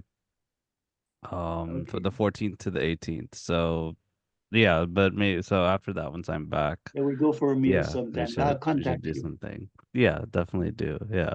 Yeah, that'd be amazing. But anyways, yeah, it's amazing hearing from you, Lantern Carrier. I really can't wait to hear more. But I'm glad to see that you're still writing, Still active. writing the heavens in your poetry, taking us on these amazing odysseys. Sorry, Dre, you could carry on. Oh no, it's okay. No worries. It's just really nice to be hearing the love, and it's cozy. We were family. You said it at the beginning. We are a family. Definitely are. And with that said, we're gonna keep on moving on with this train here, this family train here. Before we continue on, I just want to double check. There is one person that entered. Would you like to perform on this open mic? Or maybe you could ask Thomas's mom. I am Thomas's mom. I Oh, just wanted to okay. see if I could get a video going on my phone. I never tried it, so this is my first time. Oh, okay. I was just Just really trying it out. I don't know if it's going to work for me, but I wanted to show my face. You're on I screen. wanted to be here. I wanted to show my face. So I just couldn't recognize the name on the right, in because the meeting. Yeah. I haven't set anything up or anything. I just said, well, why don't you try it and see what happens? So You look that's like what I did. Thomas's mom's younger sister. I was like, oh, that's Thomas's mom's younger sister. That's what I was like. Oh, that's what that is. Thank you. Debbie is such a CK. beautiful rose that he Thank didn't you. recognize your beauty, you see? Oh, Yeah, you're doing that 90s thing where people named themselves after electronic devices. So you're Samsung. yeah, I have a hard time with everything, all this stuff. It's, my son went to college for all this stuff, so he knows it, but I don't know it. I'm trying. I'm Y'all are trying. mad cute. Just saying. Thank you. Oh man. Anyway, we're gonna be getting back on track here with this show here. We're gonna be ooh, I'm excited. We got ourselves a nice little lineup here. On deck we got Cora Gray, but stepping up to the plate now, we got Paul Skiff. Everybody unmute and show some love for Paul Skiff at this time. Woohoo! Yeah, I tried doing this last night. I didn't feel like it came off very well, so I'm just gonna try and do it again. And I'll probably mess it up even more.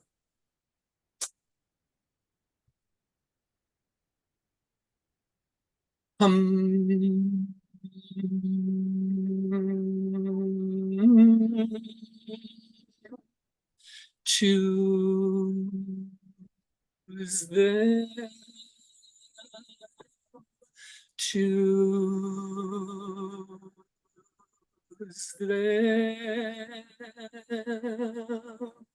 Tuesday,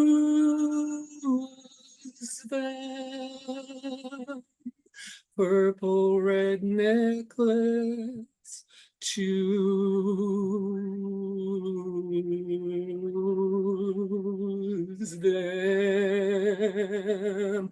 Why do I choose them? Purple red necklace, my skin pattern rhythm, your mouth choices lay. Your mouth choices lay.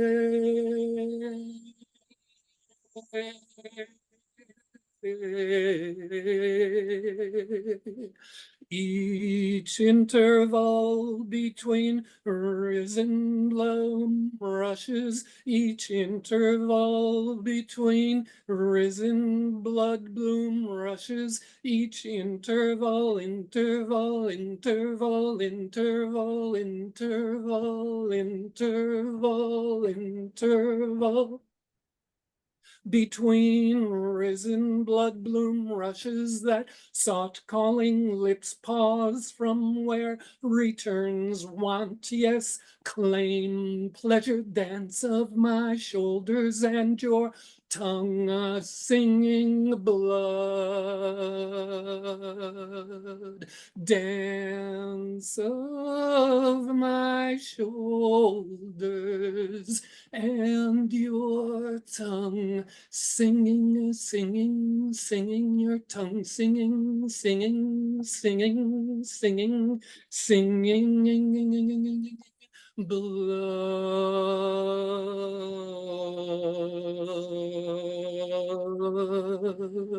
Why put flower in vase, collect bright shell from beach, if not to pulse spring, pulse spring, pulse spring, pulse spring, pulse spring? Why put flower in vase, collect bright shell from beach, if not to pulse bring the being within heart, nearness mark life so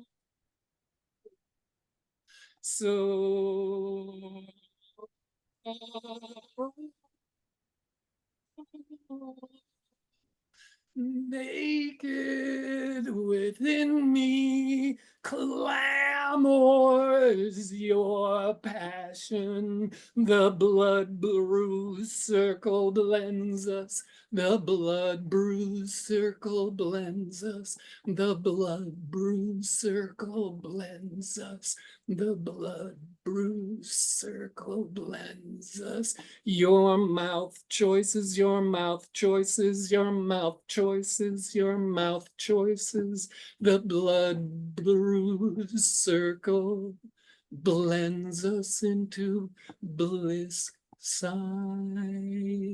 out.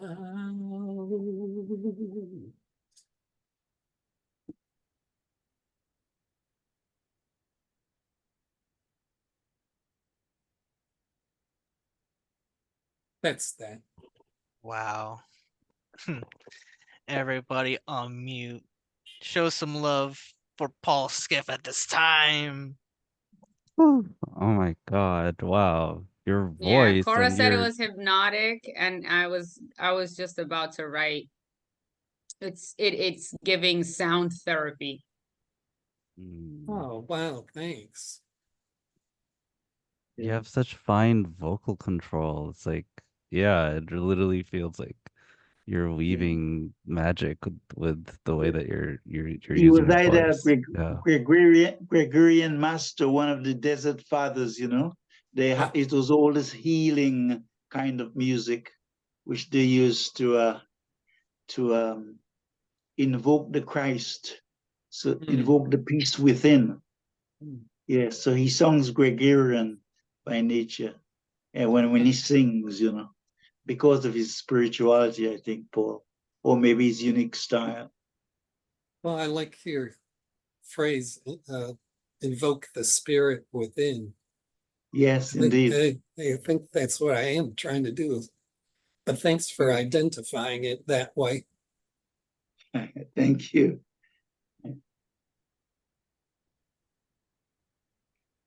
One more time. Thank you, Paul Skiff, for what you do. Thank you for kind of sending us on a trip there. I love when you do your it was like a mantra, definitely. It just felt, yeah, it lulled me too. Well, I kind of, I got into, they used to call jumping into a song phrase in the middle of a poem free song. maybe that's a phrase from somewhere else, because people drag stuff into poetry from all over. And the first person I heard do that was Lori Carlos, this amazing poet who worked with Ntozake Shange on her play, the choreo poem, the thing about, you don't need the rainbow and all of that.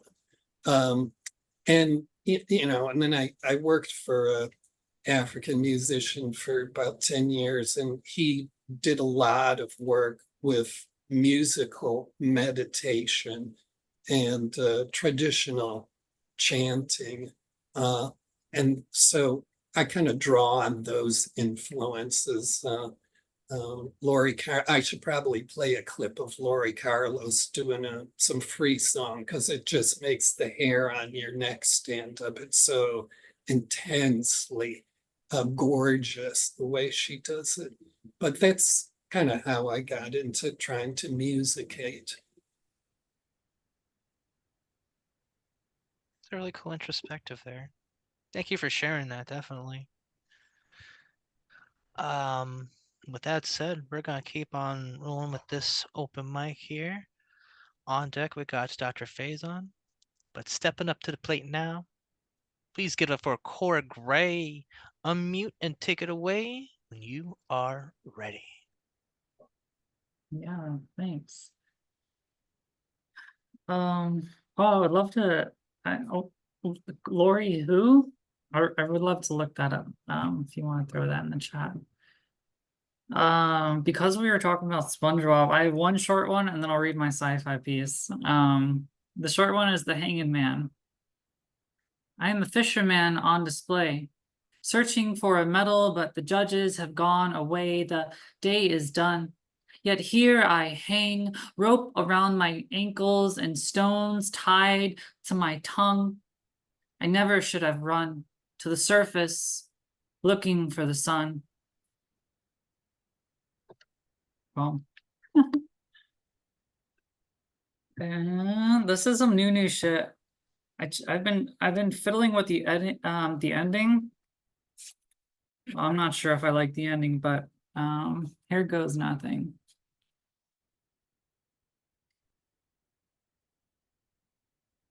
I am not from this world. No, I am a different kind of human. Born on another planet, I got lost in translation and transmutation from one point to the next galactic terminus. Shut off for maintenance before I reached my final destination. Rerouted particles shipped and percolated sideways through shoals of migrating souls into a sea, unlike my own home. Here, they call her ocean.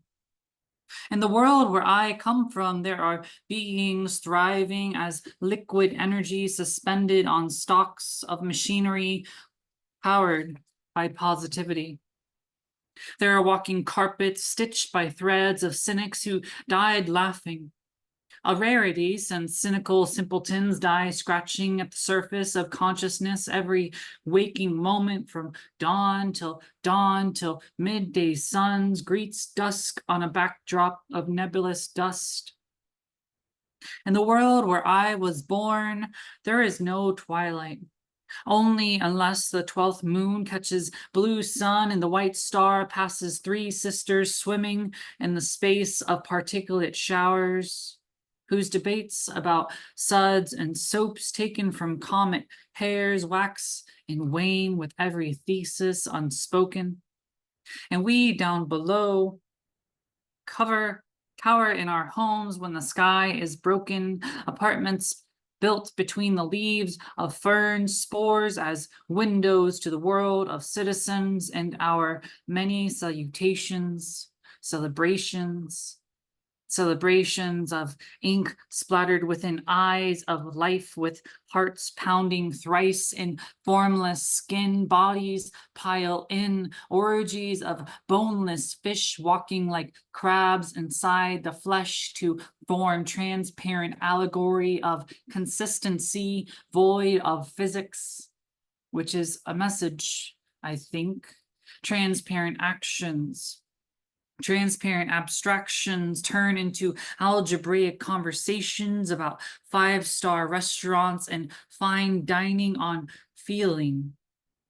Brothels where you consume each other with the utmost sincerity, where we all breathe each other into being out of collective creativity, spooling from prismatic threads of fibers streaming from fluid fingers, threads woven intricately together with mathematical precision of fractalization and geometry shifting with every kiss of intimacy. In the world where I come from, the galaxies are all within. The stars burst like bubbles, our oceans dance with blazing plasmic infusion. Coriolis storms form in the flotsam of froth bubbling up like morning dewdrops, like sweat glistening on the sherbet-colored dimples of lovers sleeping in their aftermath. Their sheets of jelly and wire hang from the ceiling, the beds hovering as dragonfly wings, their cells stitched together, lighter than light waves creeping into the windowsill. The spiral arm of macrocosmic mother channels spells of slumber for her denizens, dreaming within her ancestral flesh, born from anguish. She wakes to triple trillion star arms rippling across dark matter. She dances to music of gravitational reckonings, gives birth to herself 100 billion times before the breakfast bell chimes for us all.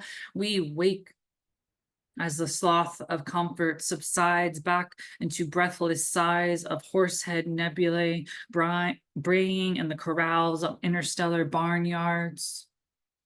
In the world where I come from, humanity is all but dust. A minority species formed from the leftover possibilities of love, life, and contextual mind, sequencing the survivability of eternity, immortality, long sought after as your hands grasp for understanding of colors quivering outside your triconal vision.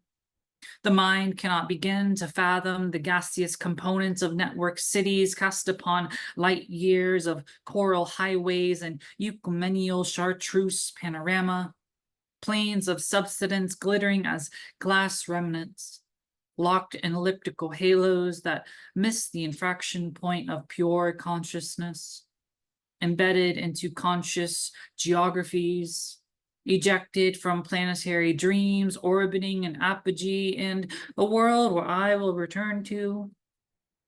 It is not uncommon to live by the quiver of your word of truth and dignity, founded on simplicity founded on scientific endeavors of relativity as relative as brushing your teeth before giving prostrate kisses to starships carrying queer components of lifeless thought, which thinks up cosmic storms to chart across hairline fractures of supernovas flickering about the void like butterflies trapped in a jar of sand, like sea lions swimming without propulsion, like rocket ships with self-motivation, the very antithesis of evolution as we humans have come to study and believe in the world where I grew up in.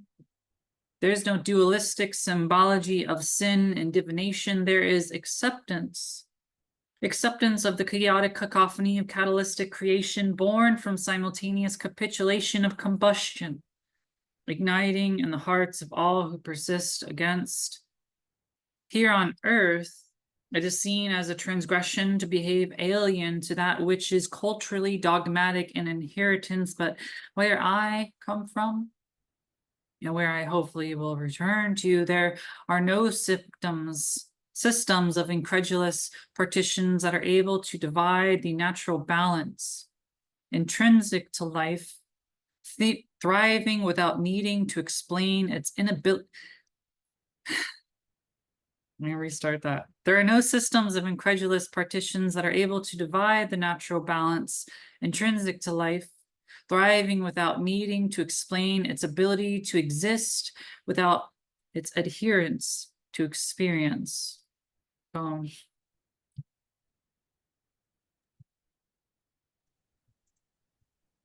Everybody unmute and give it up for Cora Gray.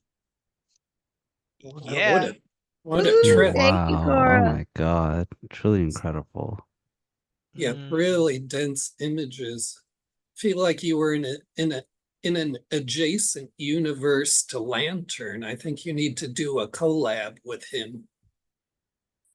And the insight, the insight in those statements, you know, like of what you might believe, like it shows your principles and your views. It's so much insight in the, like there's like the beauty of it, and then there's like the insight of all the words. Thank Yeah, you. I like what Alma's saying about that. I kind of got the feeling the perspective of the narrator was somebody trying to you kept this phrase, in the world where I'm from.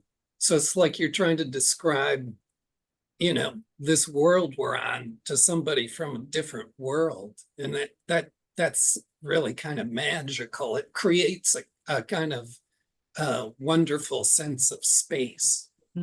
It was very rebellious, but in a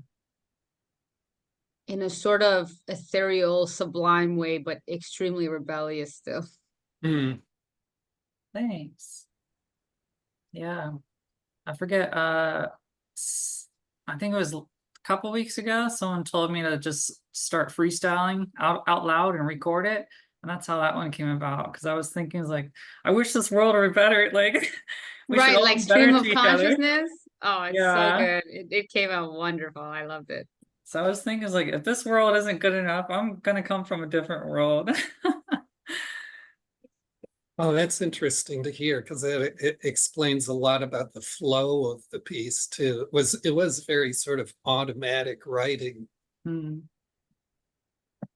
Yeah. I was recently try to keep this short. I was recently at a medical appointment, and the doctor was this very senior lady, and she sat down at the computer. She did this exam and she sat down at the computer. I thought she was going to enter her notes, but she just dictated to the computer. So maybe that's something you should look into. She just talked her notes into the computer. Yeah, I do that a lot when I'm hiking. I talk into my phone when I'm hiking. Something appears, I'm like, oh, I need to write that down. And I just record it. So technology is great. Thank you, everyone. Thank you, Cora. It's great. It's great until it's not, though, sometimes. Yeah, like Windows this morning. What happened to Windows? Or Microsoft for that matter. Oh, nothing. Just a global surveillance. Yeah, just like a global collapse. Like, oh yeah, I heard about that. What's the story with that? The hell? I believe there was like some encoding an update that went horribly wrong, and it just caused a lot of fuckery. Yeah. And that went down for like at least 3 hours, I think. Yeah, doctor, part of it was virtually every airport in the world became dysfunctional. That was just part of the effect. Wait, talking about that, one time I wrote this poem. One time I wrote a poem. I would have to go searching for it, but I wrote this poem one time about, because I went to buy something at the airport, and there was no cashier. There was no register at the little kiosk. It was just like the register was, a robot. It was just, pay. Yeah, self-pay or whatever. Yeah. And then it was like, would you like to give your cashier a tip? And I was like, no, I wouldn't. That's a robot. That's a machine. And I was so freaked the fuck out that I started looking at everyone's face. Like, I started looking at everyone in the face, all around me, every human around me. I was like, hi, how are you? good morning. I got so freaked out. I was like, I'm Yeah. living in the Matrix. And Right. Oh, I man. started like sort of trying to look at everyone and Reassurance, trying to man. remind myself that I was human. So Right. Spooky. wait. You guys couldn't hear me? No, We you heard you. came Hear over. you, We heard yeah. you. We heard every word you We said. heard Right. you. Oh, I'm sorry. I thought I was muted for a second.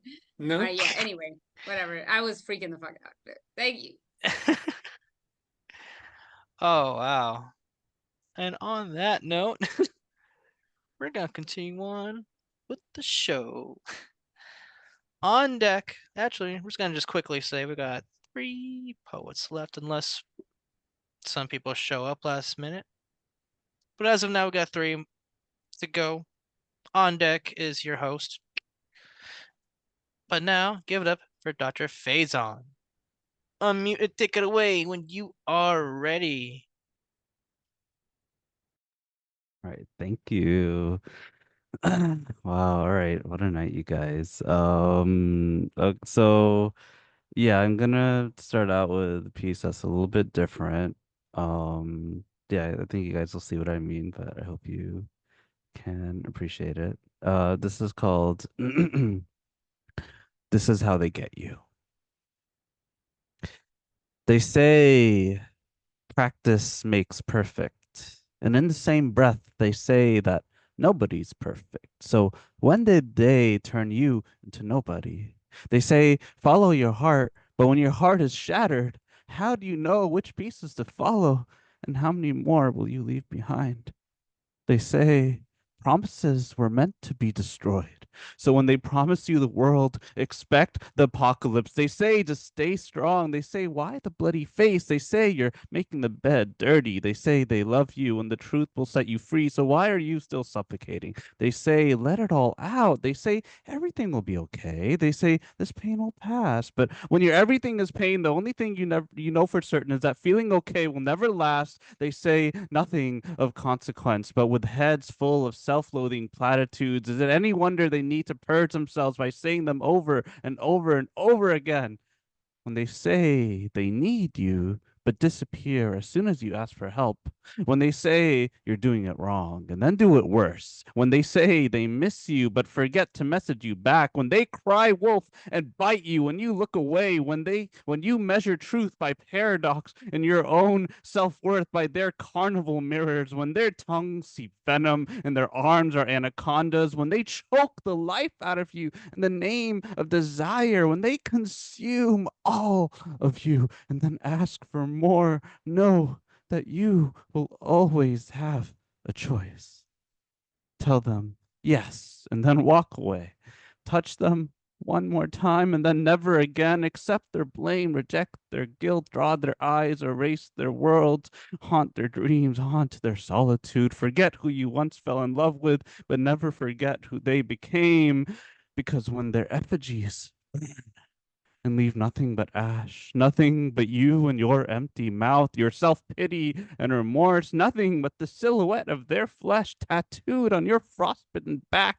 When they come for you in the darkest hour of your doubt and you catch yourself slipping into the person you once were, try to remember that you still always have the choice to decide who you are and who you will become.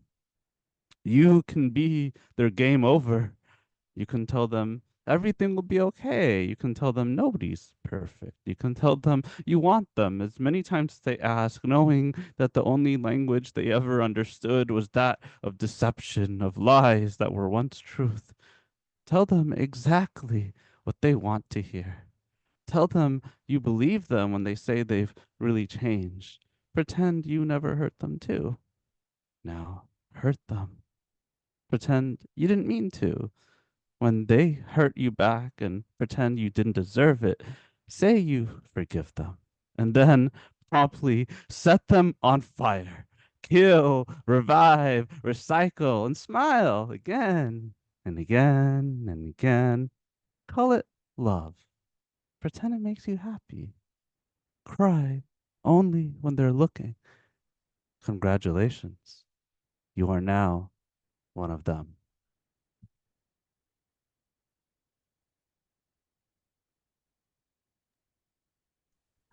Dude. Dude. You just sliced up with that ending, man. Ooh. That was stiff. Everybody give it up for Dr. Faison. Damn. Thank you guys. Yeah. Powerful poetry combined with a powerful delivery. I like the image you're presenting too. It's this retro future where you have this mic that's reminiscent of like a 1930s radio play. Oh yeah. Oh yeah, I forgot about that. But but anyways, yeah, no, thank you guys so much. I really appreciate it. And yeah, if you don't mind, maybe I'll read one more. Um hmm. Please do. I kind of like the yeah, sometimes I like to write from a more, I guess, sarcastic tone. It can be fun. So I want to read one more that kind of plays with that. This one is called How to Fail to Fail. Make it meaningless. An example, my father only needed to express how disappointed he was in me to make me go back and dive headfirst into paper. I learned to hate school as much as I loved learning, and back then, learning was all I never earned. Make it timeless. Write out, then white out, and wipe out every deadline imposed on you like a mine. Learn how to explode without contact. Make it countless. Lose track of the number of times you took to realize that you weren't being tested after all. A caveat. Success is a privilege you can't afford. The only thing you learn to try to control is what you fail at in any given moment. Make it weightless. Your body is a feather and your eyelashes take months to lift, but make it sleepless. Your reality so seamless that your every dream is a black frame. I'm alone now. My mornings are a tabula rasa.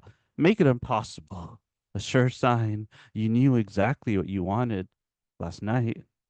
You just can't remember anymore. Now, make it painless. This may take time. Murder is only easy when your pleasure isn't at stake. Make it so that only this will make you feel again. Painkillers snowball tolerance. You can't rely on them to get the job undone. You have to wash your hands first. You have to meditate on money and approval and busyness. Make it your business brand. Congratulations. You have failed. Now put that soft earned award away. You don't want it up your ass. You're becoming a leader now. You have to teach others how to fail like you did. Whatever you do, don't give in. There are landfills of unpublished passions you can't bring yourself to burn. Pre-write those rejection letters for free. Tailor them to your favorite injustice. Yes, this is a world of scarcity. How wonderful it is to never be enough, to disrobe ambition. Whatever you do, don't let happiness out of sight. Hammer a picture of it on your treadmill.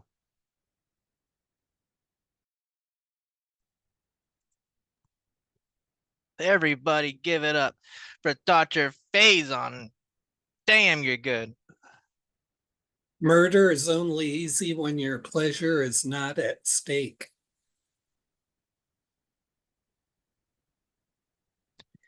This one I of don't those know if it's long. my love for the dark literature or what, but the whole time it was kind of like you were saying you're a bitch to someone, but then also I'm like, why is it making me hot? What is going on? Because of the language. The language. And I was like, I had to turn off my video because I'm like, I'm over here like freaking out. It was very good. What a confession. And it's all I'm nothing recorded. if I'm not honest, all right? You're under Well, oath I to always poets. I'm always talking about the power of the spoken word. Oh man. And with Wow. that said, Dr. Faison carries a lot of power. One more time, give it up for Dr. Faison. Right on. Thanks, Doc. Okay. We got 2 poets left. Well, closing out the show, we got Alma, our special guest feature. But stepping up now, it's me. Give it up for Dre Reyes. Applause. All right. All Wait, right. you didn't Woo! let us do it though. You're not giving space. Dre! Yeah. Oh All my god! right. Ah! Woo! Oh my god. I don't know. I'm trying to have fun with it. So I got some poems. Since Alma featured, I figured I pulled this one out of the hat since it's been a hot minute.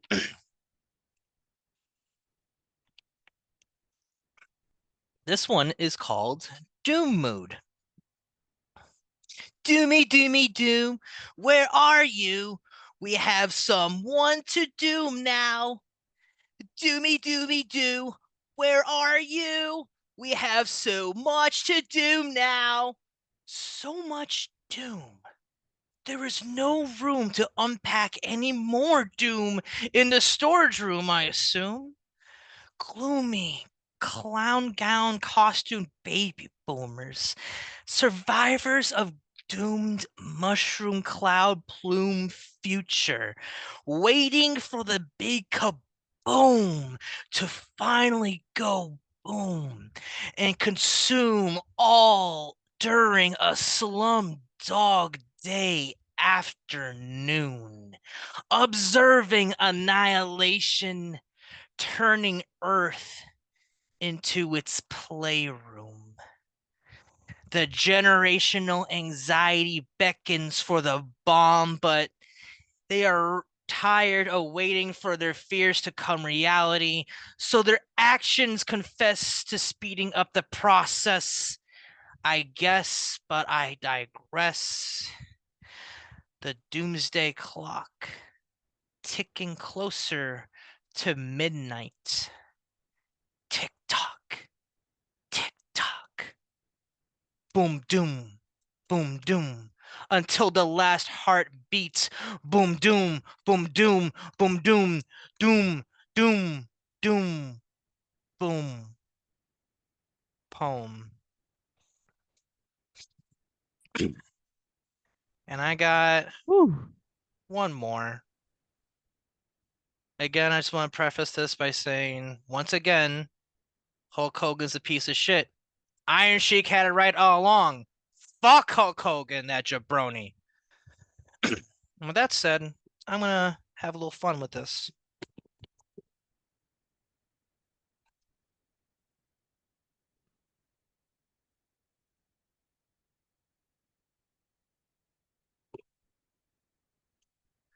Oh There shit, is we got a wardrobe change. If there is one fact of life that we just want to make clear right now is that Macho Man Randy Savage over Hulk Hogan. All right, Macho Man any day of the week.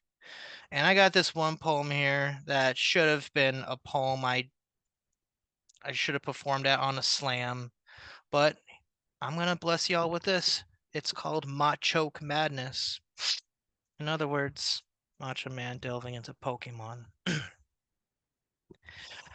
lot of people out there are calling me hardcore. A lot of people out there calling me cold and killist. A lot of people out there thinking I'm living on the edge.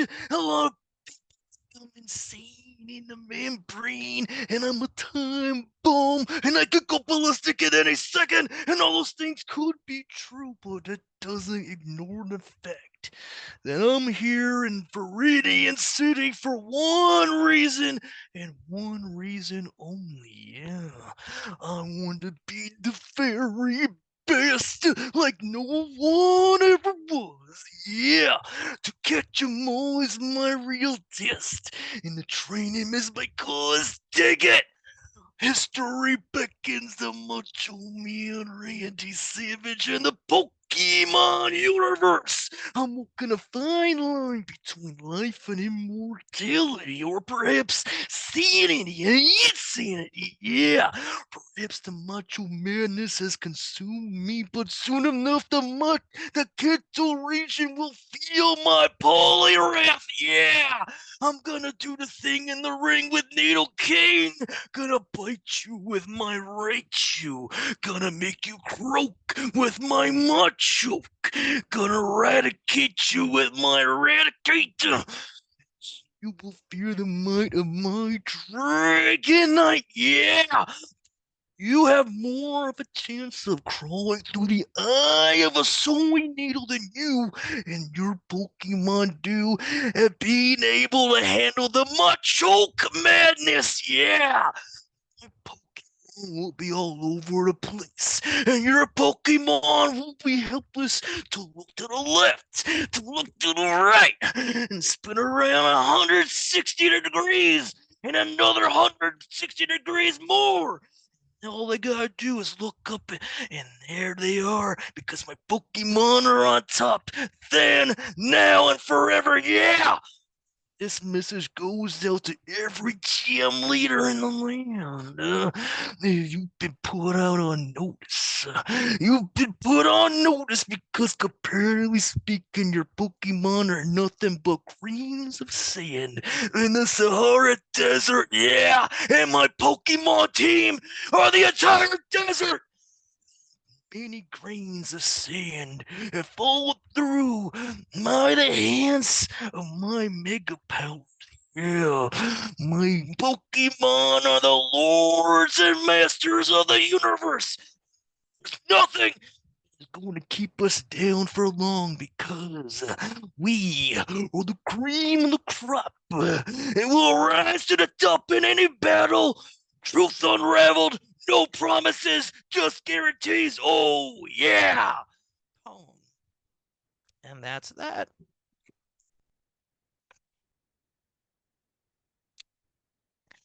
And there's that. Oh my Love God. it. Love it. Thank you for that. Wow. I love that one. No promises, just guarantees. That's a natural line from Macho Man. So yeah, there's that. That's so, yeah. So when you were in the game, what was your ring name? What did you go by?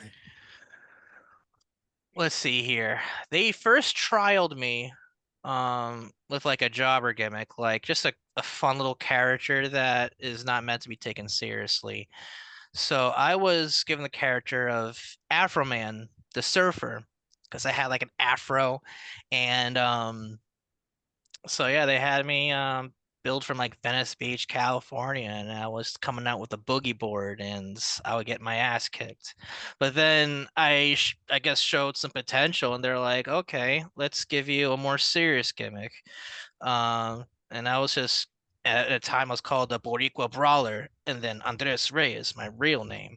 So I was like keeping it real, and then at some point I decided to have a gimmick change where I just come out looking like a thug, like the most badass looking motherfucker drinking a juice box, and I was hashtag juice sweets Andres Reyes. Yeah, yeah. Those were some fun times, definitely. Yeah. No, that Nice. said, Yeah. that said, one more time, give it for your host. Yay! Oh my All right, God! Ray. Yeah! All right. I always love the voices. I mean, obviously that's how that's the first way I mean, you always do them, right? But like That's how we met. it's always yeah, that's how we met, right? So I'm always expecting a voice and you do them so well. It's just so theatrical. It's probably Yeah. it's also like one of the reasons why I pulled this piece out, because I just know that it'll tie in like that memory. Subliminal messaging. Anyway.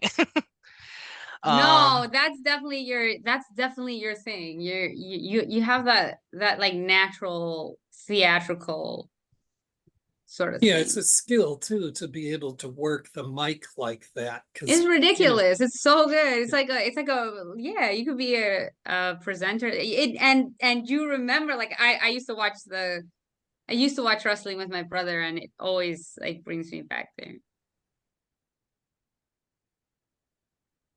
Cool beans. It's been awesome sharing space with y'all, everybody here tonight. We got one more beloved poet here. Stepping up to the plate to close out the show, our special guest feature, my Ken, Alma Garcia. I am Unmute. Knuff. I don't You are Woo. Knuff. All The right, crazy thing Alma. is I have never I'm so glad that movie came out because I never felt like very connected to Barbie until I saw Ken. I was like, yes, that is me right there. Problematic at best.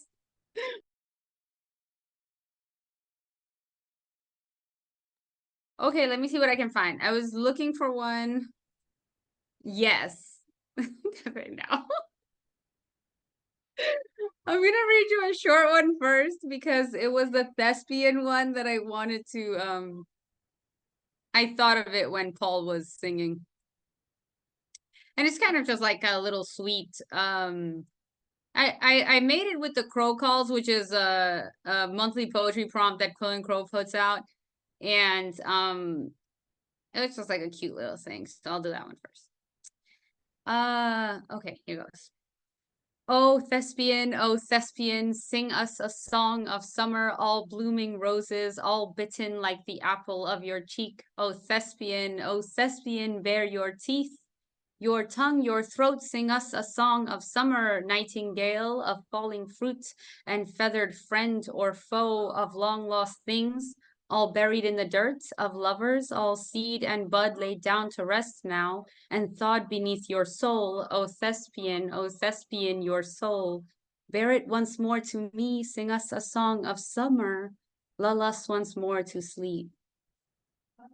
Poem. So that was just like a little one. And then well, let me see what else I can find, I guess. That's amazing.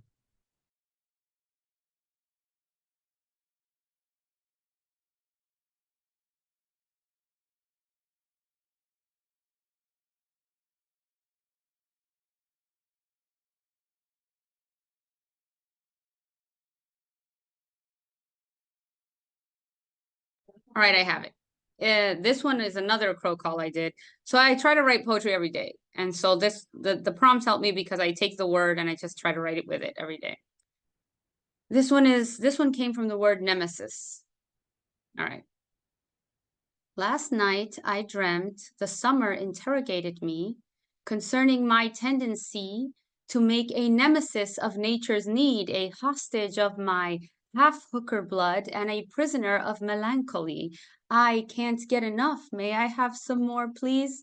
The sun was shining, invading my skin, and there was nothing I could do about it. It took a couple hours of flogging my hide and a waterboarding to expose the night, the moon, to get free from the devils in the quicksand, the salt consuming me. I fled to the valley, but by then the wildflowers had grown Venusian vines and they pinned me down in Vitruvian fashion. I was in a field of red roses. I couldn't move, couldn't rip the soil sin from my flesh. There were vultures circling overhead. They were watching me, waiting for my surrender to feed my entrails to the sky, but I wasn't scared anymore. I didn't have a white flag to wave. The sea marked me a maelstrom. I can't get enough. May I have some more, please? There was a warrior worm in my ear chanting something about being born to fight and the warmth of a lamb's lips over my cold killer's teeth. Bite me so I know I'm not dreaming, I said. A beast demands to bleed, to know blood, to taste its revenge, and the stars burn to death. Naked and unashamed, so I bled. I can't get enough of it, and fuck it, I confess.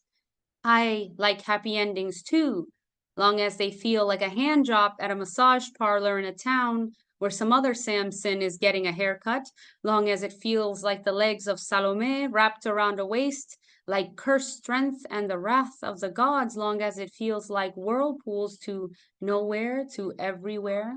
The sea marked me a maelstrom, and beasts demand to bleed. I can't get enough of it. May I have some more, please? Home. Delicious. All right, that's what I Absolutely got. delicious. Oh, in that A case, war. I gotta put like a DoorDash order for more. Everybody give it up at Alma Garcia. It kind of had the it kind of reminded me a little bit too of the of one of the Rangoon poems where it was like mother, like give me the Mother. Rangoon. It kind of reminded me of that a little bit too. Yeah. The may I have some more, please? Because it kind of gave me like an Oliver Twist voice in my head. Yeah. Oh, please, mother. The Rangoon. Mother. May I have some more, please? May I have some more, please? I struggled like not saying it like that. I was like, I can't say it like that because it didn't vibe with it, but I struggled in my head like, don't say it like Oliver Twist.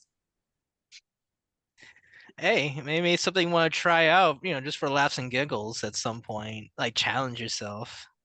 Look at yourself in the mirror. More, please. You had I so don't many know. Well, good not on lines that again. poem, but yeah.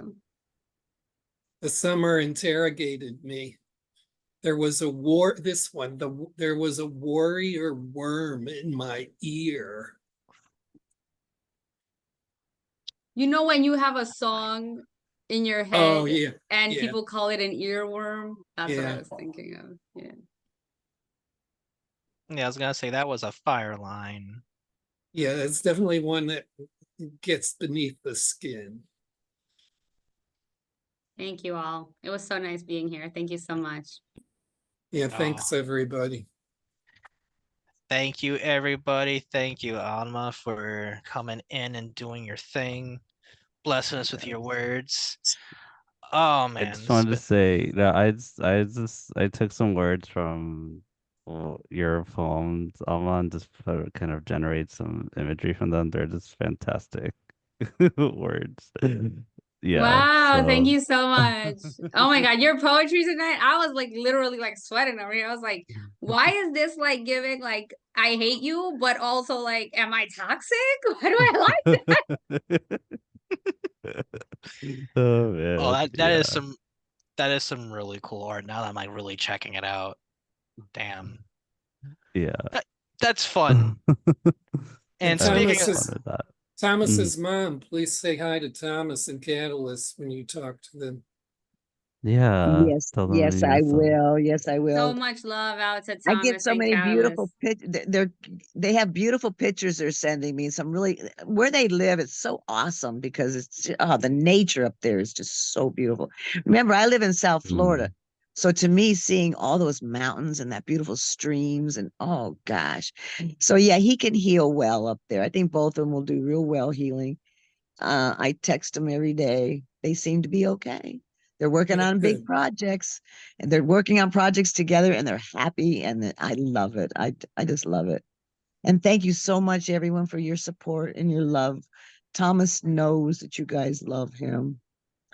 Mm. So that's beautiful. It's just beautiful. I love this room. I had so much fun tonight. Thank you, Alma. That was great. I loved it. I had so much Yes. fun tonight. Thank you. and with that said, if you had fun tonight, please join us tomorrow in this very Zoom room at 5 p.m. Eastern Standard Time for the Slam Jam with more open mic goodness and more of a workshop feel at the same time. We're going to have Black Noise as our special guest coach. I posted a flyer in the group chat, so get a good glance at that. I'm gonna be posting some stuff on Instagram. Check out the Slam Jams story for more information. And with that said, this concludes another awesome, dope evening of Open Minds, Open Mic. Again, thank you, all of you, for tuning in, dropping your poetry, and sharing your love and your art. Until next time, please keep Peace. writing. Ooh, what's that? What are you gonna say, Paul? Oh, just say peace out. Oh, See you soon. Stay safe. and on that Good note, night, please you keep guys. writing and please keep loving. Peace and love, y'all. Peace. Good night. Good night.